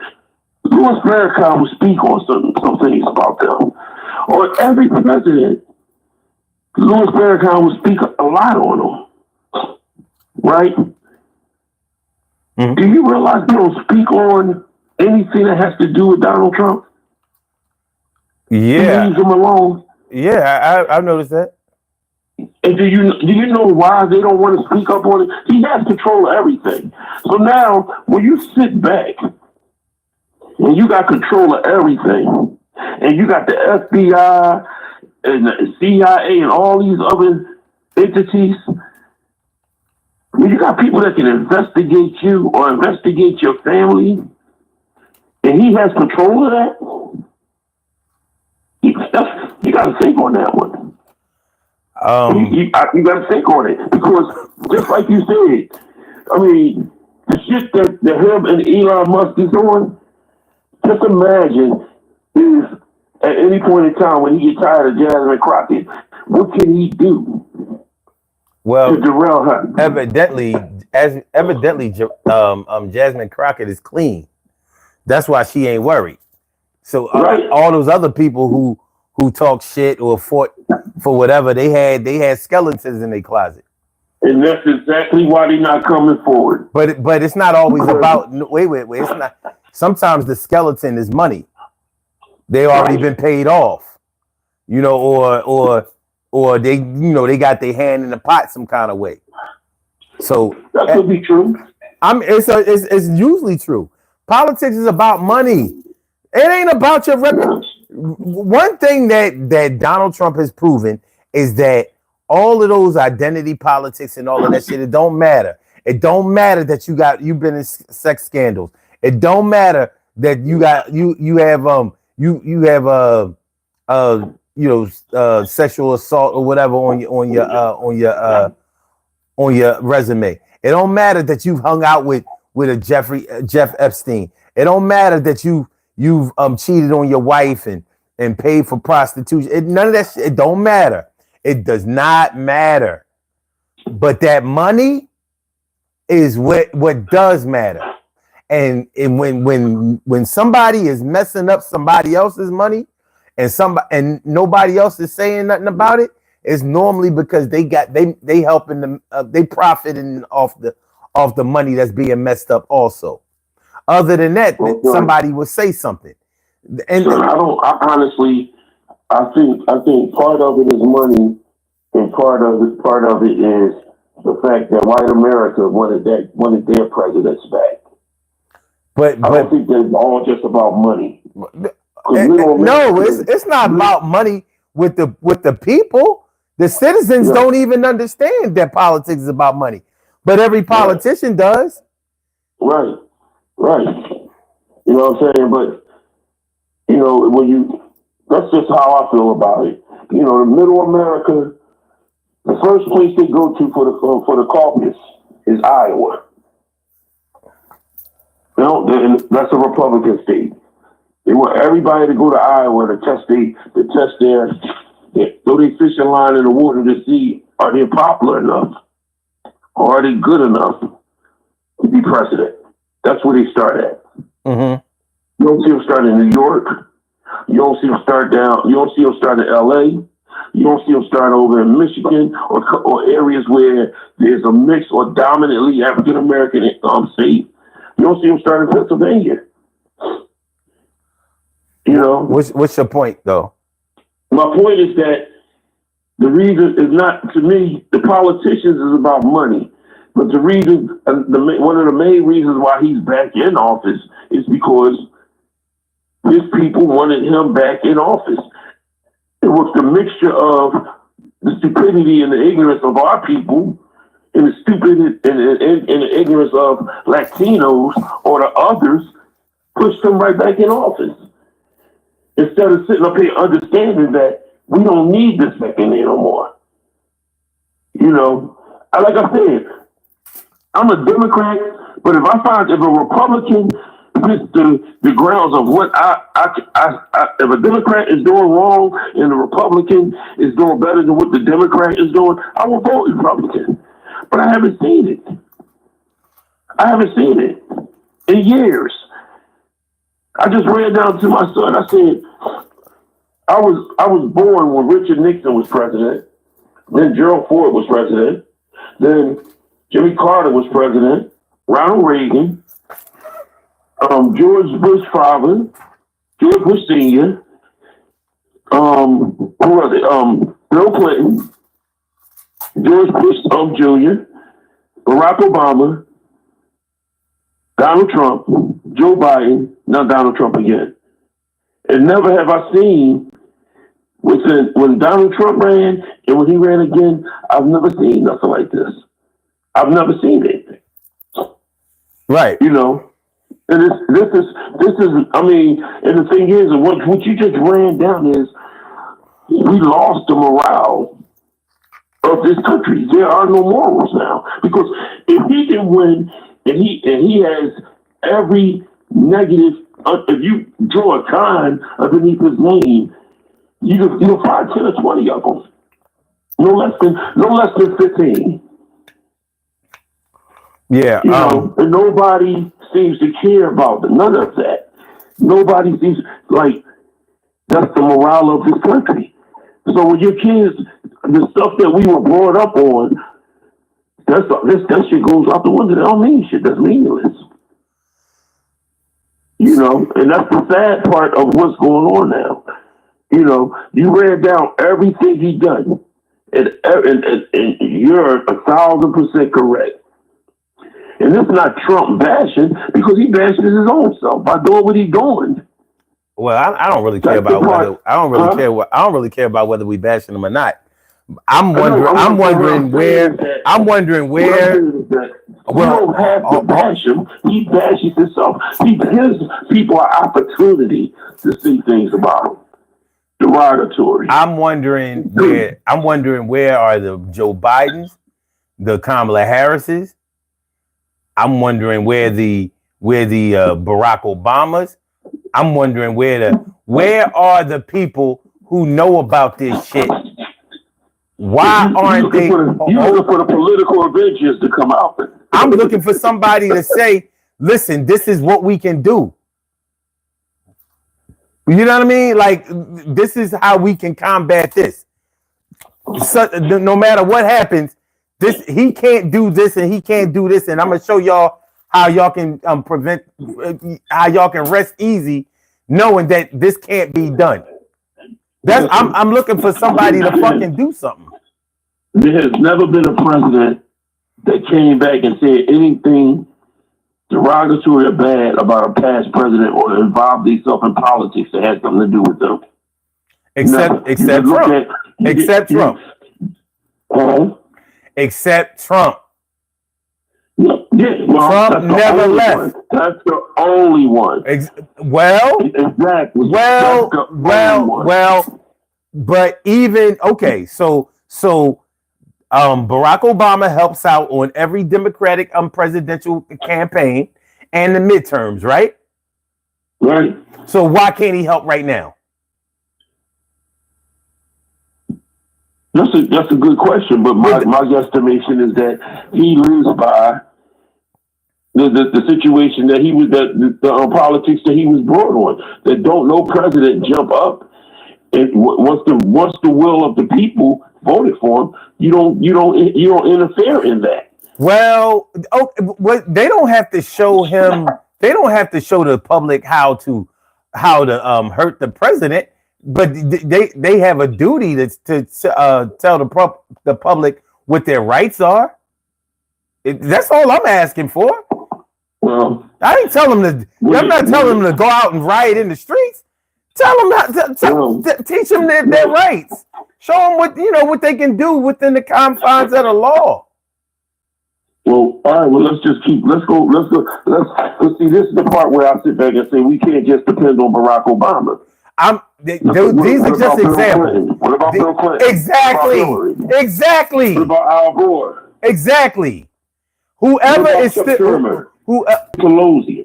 Well, she's been talking. What about the House Democrats and the Senate Democrats? Here's the thing. Here's the thing. You know, like it a lump it. Chuck Schumer and Nancy Pelosi, you know, they've been getting money out of in politics for the longest with that inside trading shit and all of that kind of stuff. So they got blood on their hands. They just do. Yes. They got blood on their hands. But that does not mean that they can't talk about how. I mean, Nancy Pelosi has never had a problem coming out against Donald Trump. And she still don't. But Nancy is not enough because Nancy is like 80, 84, 85. Like, fuck out of here. I don't think that maybe it's between when he was the first president, but this is a different Donald Trump. This is a big Donald Trump right here. This is a Donald Trump that don't give a fuck. This is a Donald Trump that if you come at him, he's gonna find a way to come back at you.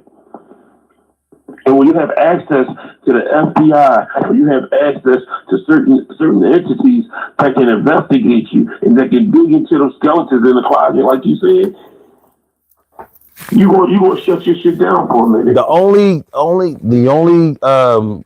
skeletons in the closet that I could see them being concerned about are the financial skeletons in the closet.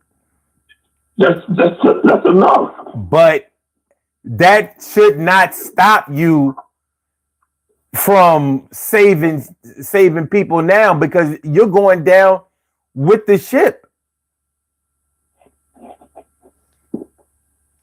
You're going down with the ship. If you know, even if okay, let's say if they really are guilty of inside trading and all that kind of shit, without a stock market, what the fuck are you going to do?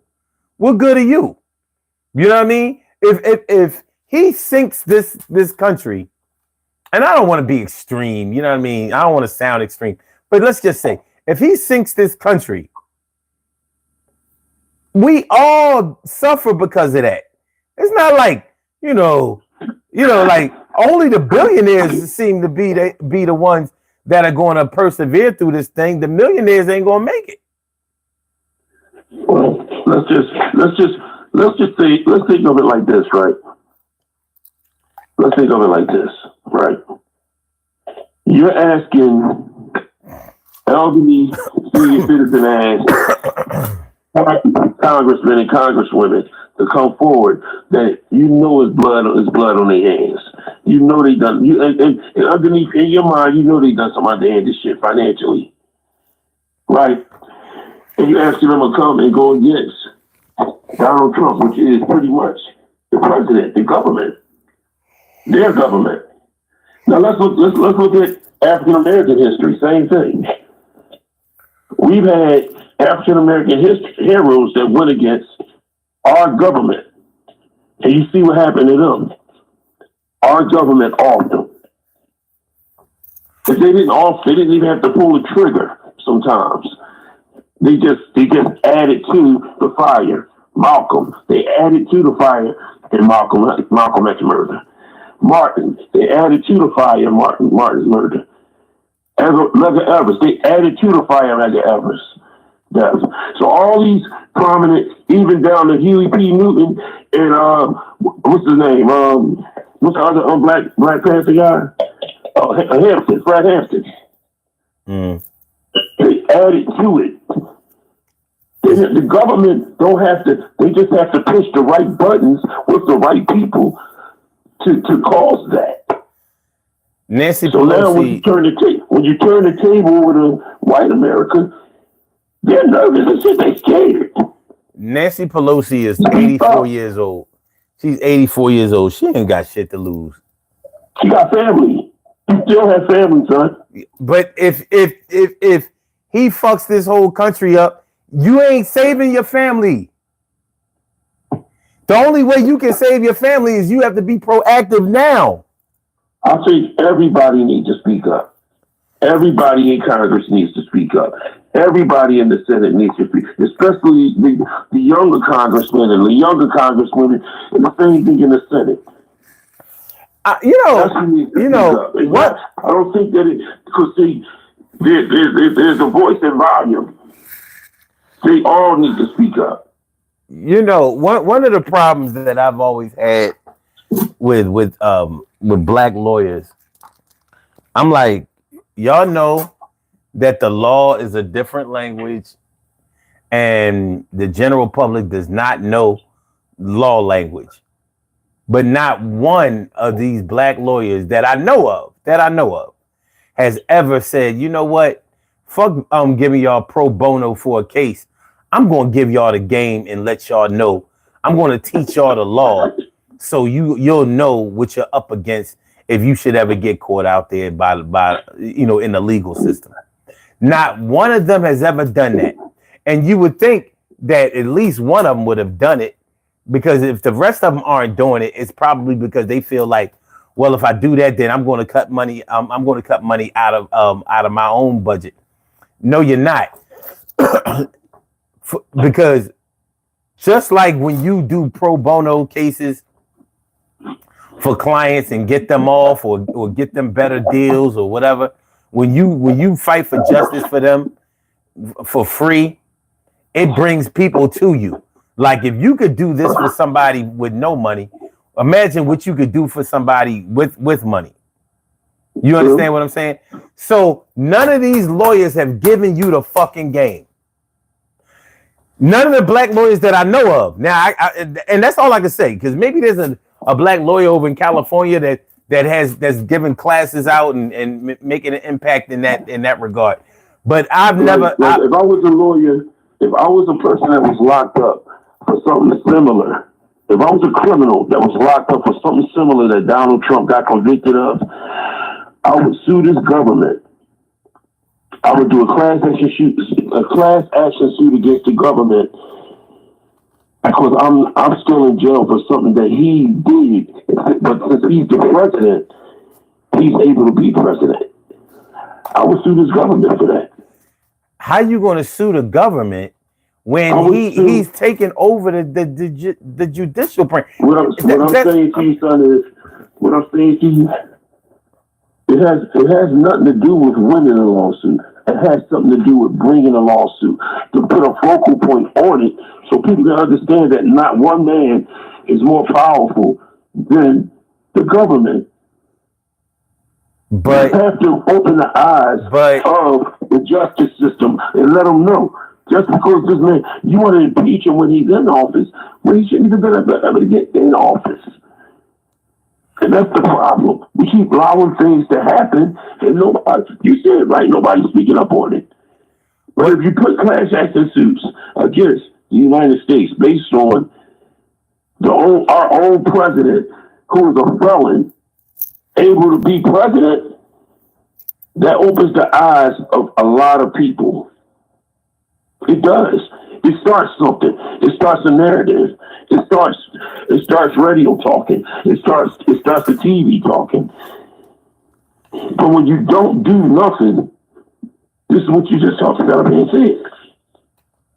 You have to be able to talk something out, bring something up to get society to speak on it. Yeah, well, and if you're not bringing nothing up, then this is what you're going to get. You're going to get fallbacks from this shit. Listen, all I'm saying, and this is what I've been saying this whole show, this dude is moving. He's moving with the speed. He's moving with the speed of stock cars. So the every precious moment that you hesitate, he's getting farther and farther and farther. And there's so many issues that need to be corrected. You're going to have trouble finding which one that you should address. He's moving too fast. But if you're not doing, the Eagles Super Bowl ring away from him. He might take that championship away from him. So anyway, This inaction, this hesitation, and this inaction is not acceptable. Now, I can't speak for somebody who may be in the background or behind the scenes, maybe devising a scheme trying to make sense of this whole thing. But somebody needs to come out and say, listen, I'm working on some things for y'all right now, for the American public. Try to weather this storm for right now. This dude is moving around a lot, but we have a plan too. Something. No, don't something. come forward. Don't come forward. Keep doing your plan. No. Don't come forward. No. Just be doing your plan in the background. Because just like this show is about, you are demoralizing. Trump and Elon Musk are getting things done. You know what I mean? You know how hard it is to get a job back that you've been fired from unjustifiably. You'll be spending all your money and all of this time to get a job back. You know what I mean? Meanwhile, you ain't gonna get the job back. So 4 years later, if they devising something in the background, what do you think will happen if they come forward right now while they devising? They don't have to say what they devising. Just give people need some fucking hope. Leadership is not always about doing. Leadership is about visibility. You understand what I'm saying? So like, there's a reason why at the end of a game, whether the team won or lost, they go to the coach. There's a reason for that. They're not going to go to each individual player. They go to the coach, because the coach is the one that has the plan, the game plan. And the coach has the answer for the game plan that he devised that either won or lost. So where's our coaches? You got the players out here, not knowing what plays are going to run. We don't even know the schedule of when we're going to play again. They need the coach. The coaches are missing. So the coaches don't have to tell. The coaches don't tell the media, "Oh yeah, we gonna run." All we like to do is run the pick and roll, and we just gonna. You know what I mean? You don't have to do that, but you do need to say, "Well, we're working on some things. We've looked at the tape. We see we see some ways that we think we may be able to get some things done." Wait till the next game. I think you'll probably like some of the things that you'll see in the upcoming weeks. That's all. That's what they need right now. Like I said, all you got is Jasmine Crockett, and they jumping on the GOP and whoever, these extreme right wingers and all that. They are jumping on her, and she out there fighting by herself. She a damn girl fighting by herself. It shouldn't be that way. It shouldn't be that way.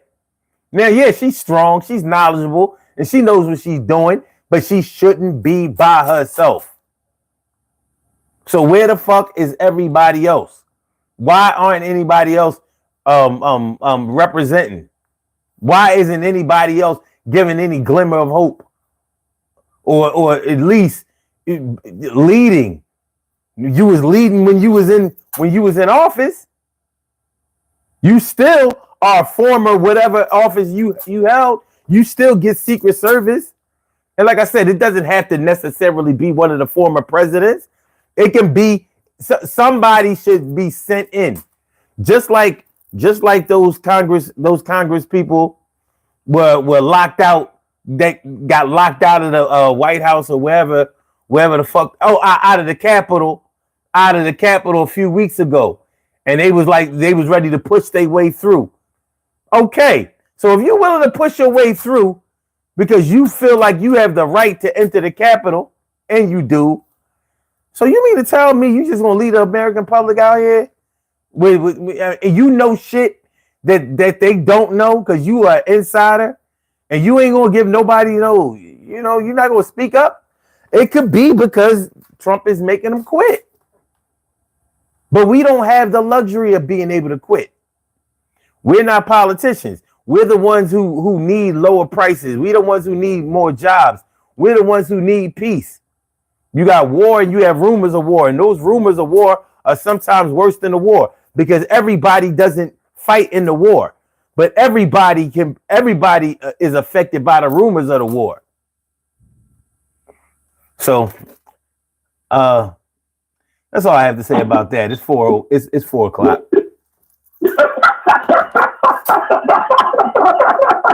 I know you was waiting for it.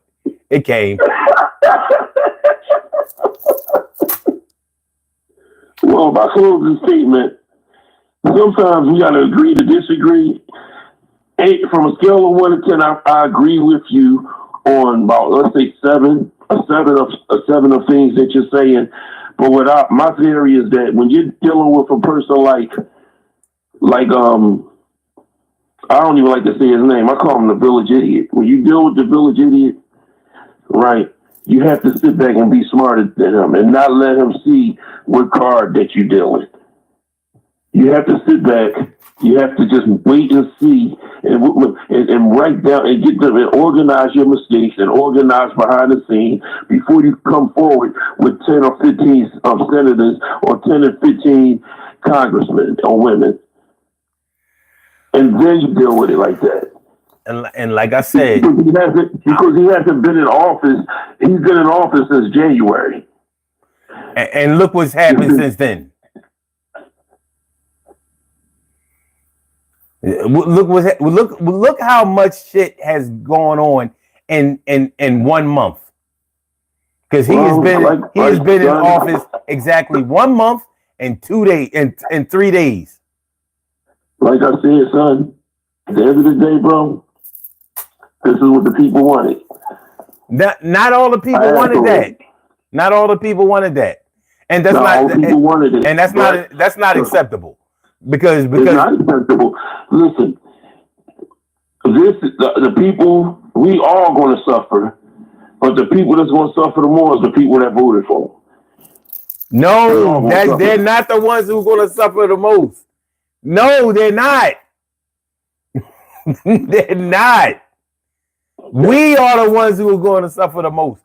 Everybody, there will be no stones unturned. That's what. Man, listen, we got to get up out of here, but think about that. No, this is not a situation where you see some litter on the ground and you can say, well, I ain't throw it there, I ain't cleaning it up. It don't work that way. It does not work that way. It's like shooting in the crowd.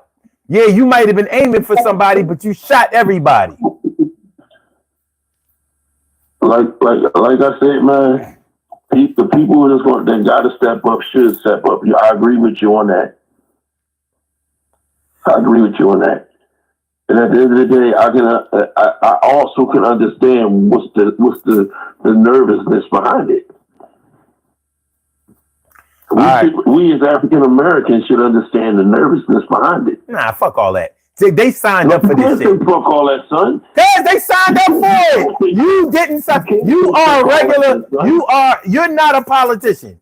You didn't run for office. You didn't get voted in. They did. True, but what I'm saying to you is that listen. The same way that they're politicians and they did get voted in. Right now, them motherfucking asses are scared, son. They're scared. They're nervous. Troy. What this motherfucker? Troy. You don't sit there in the background talking about what this motherfucker going to do to us if I come forward. You don't think they saying that? Troy. If a car runs a red light, I'm not expecting you to stop them or give them a ticket or none of that. You know who's supposed to do that? That's right. Why are they supposed to? And why are they supposed to do? Listen. He just went to Maine, right?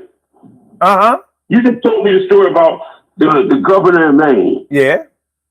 And he said what he said to her. Right. And she said what she said to him. And then he said, you're going to lose all the government funding. And she said, well, you're going to be in court. You think that's over with? No, it's not over with. No. But she made. Why is that over with, son? Because he's going to do something. He's going to do something to bring her the fuck down. And he's guess what? Not even say nothing. Well, he's going to do something. Do you know why? Do you know why she was? We're not dealing with a person that makes sense. You're not. We're dealing with an asshole that don't make sense. Troy. Do you know what she knows? Well, she knows, so she should go forward. All right. So the reason why she felt comfortable standing up to him is because she knows some shit too. This ain't no fucking. You can't.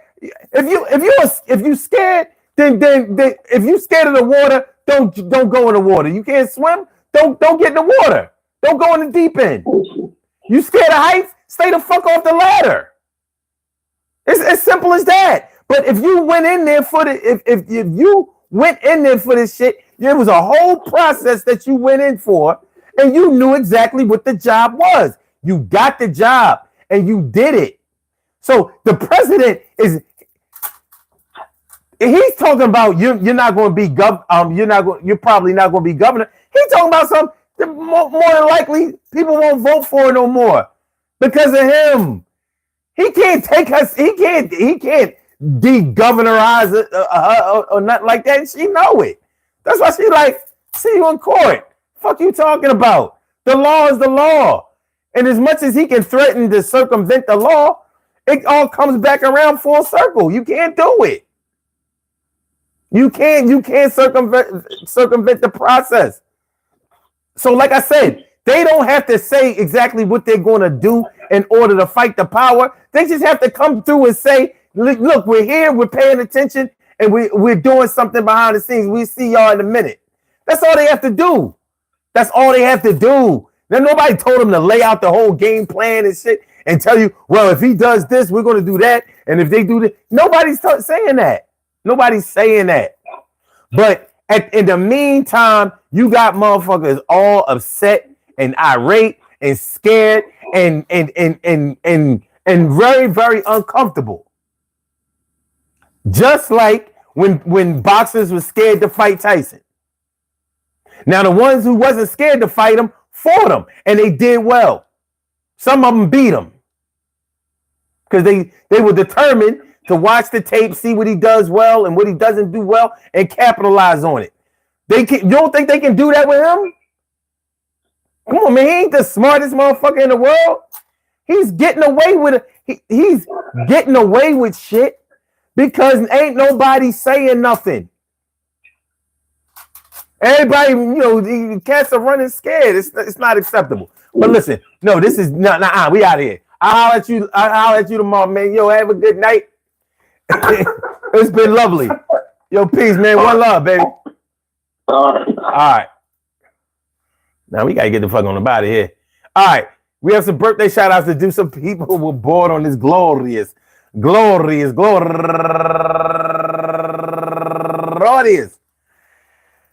February 24th, and they deserve to be acknowledged. So let's go about our business of acknowledging them and making them feel special because they are special, because they are special, because they are SPECIAL. They get the RESPECT. They are SPECIAL. They get the RESPECT. They are SPECIAL. They get the RESPECT. They get number one out the box. My man Shaolin Hanif Ghost Dancer. Happy birthday to you and Dr. Paul Hopkins. Happy birthday. And Kim Chocolate Girl Hartsfield. Happy birthday to you and Milagros Gutierrez. Happy birthday. And my I ain't gonna do it. That was last but not least. I want to say happy birthday to all of y'all. And I hope that today finds you all in good health, happiness, mind, body, soul, and spirit. Hold on, we got Kalia Green. They mixing up the Michelle Andrews, Tamika Sanders, Shana Ina Bino, and that's it. I'm gonna say happy birthday to all of y'all and anyone else out there who shares this birthday on this glorious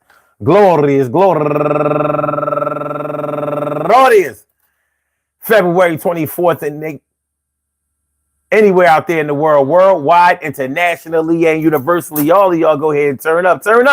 But don't turn up too loud. Just turn up loud enough so everybody can hear you. Rock out. Rock on and do the damn, to rock out. Rock on and do the damn, rock out. Rock on and do the damn thing. You do your thing, y'all. Represent the queens and kings. You do your thing, y'all. Represent the queens and kings.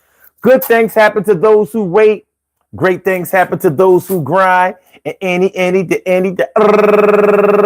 can happen to those who go for theirs. So go hard, go for yours, and remember, I don't know what's going on, y'all. What up, Jen Ramirez, Senorita Ramirez? Thanks for coming on through on a late John.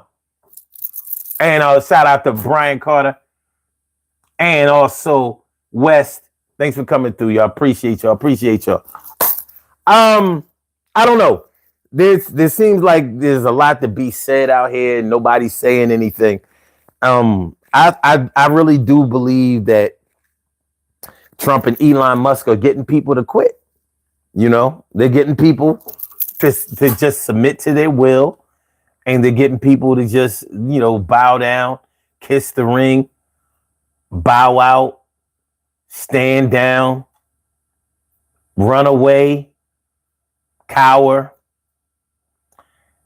And this is not a good thing, because when it spreads out to the constituents and also to the American public,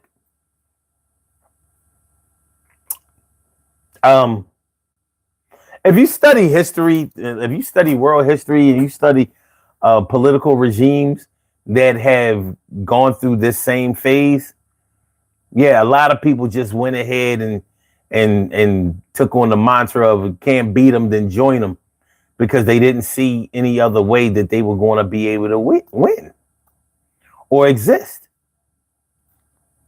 It's like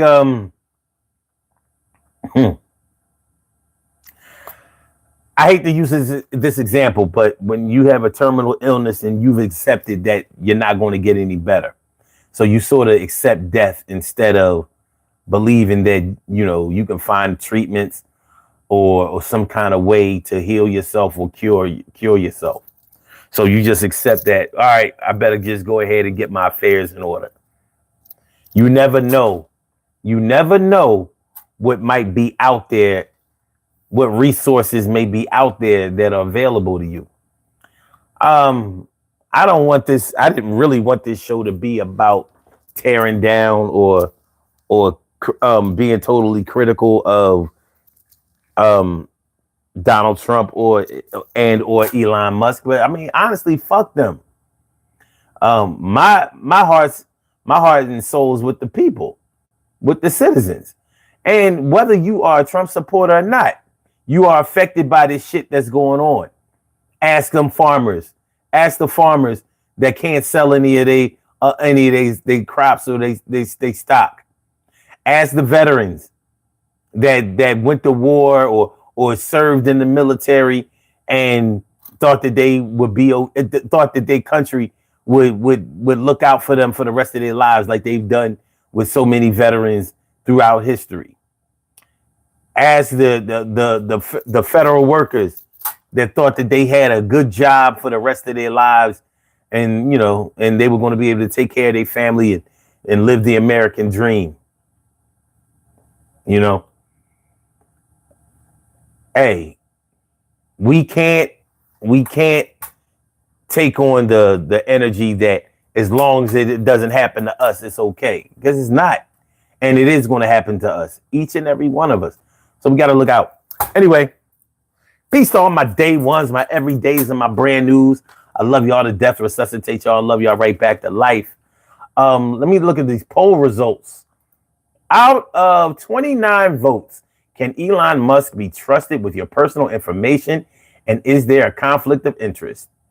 76% of people who participated in the poll said no, he cannot be trusted. And there is a conflict of interest. Now I understand what y'all was talking about. 24% said yes, he can be trusted. No. Okay. Well, Well.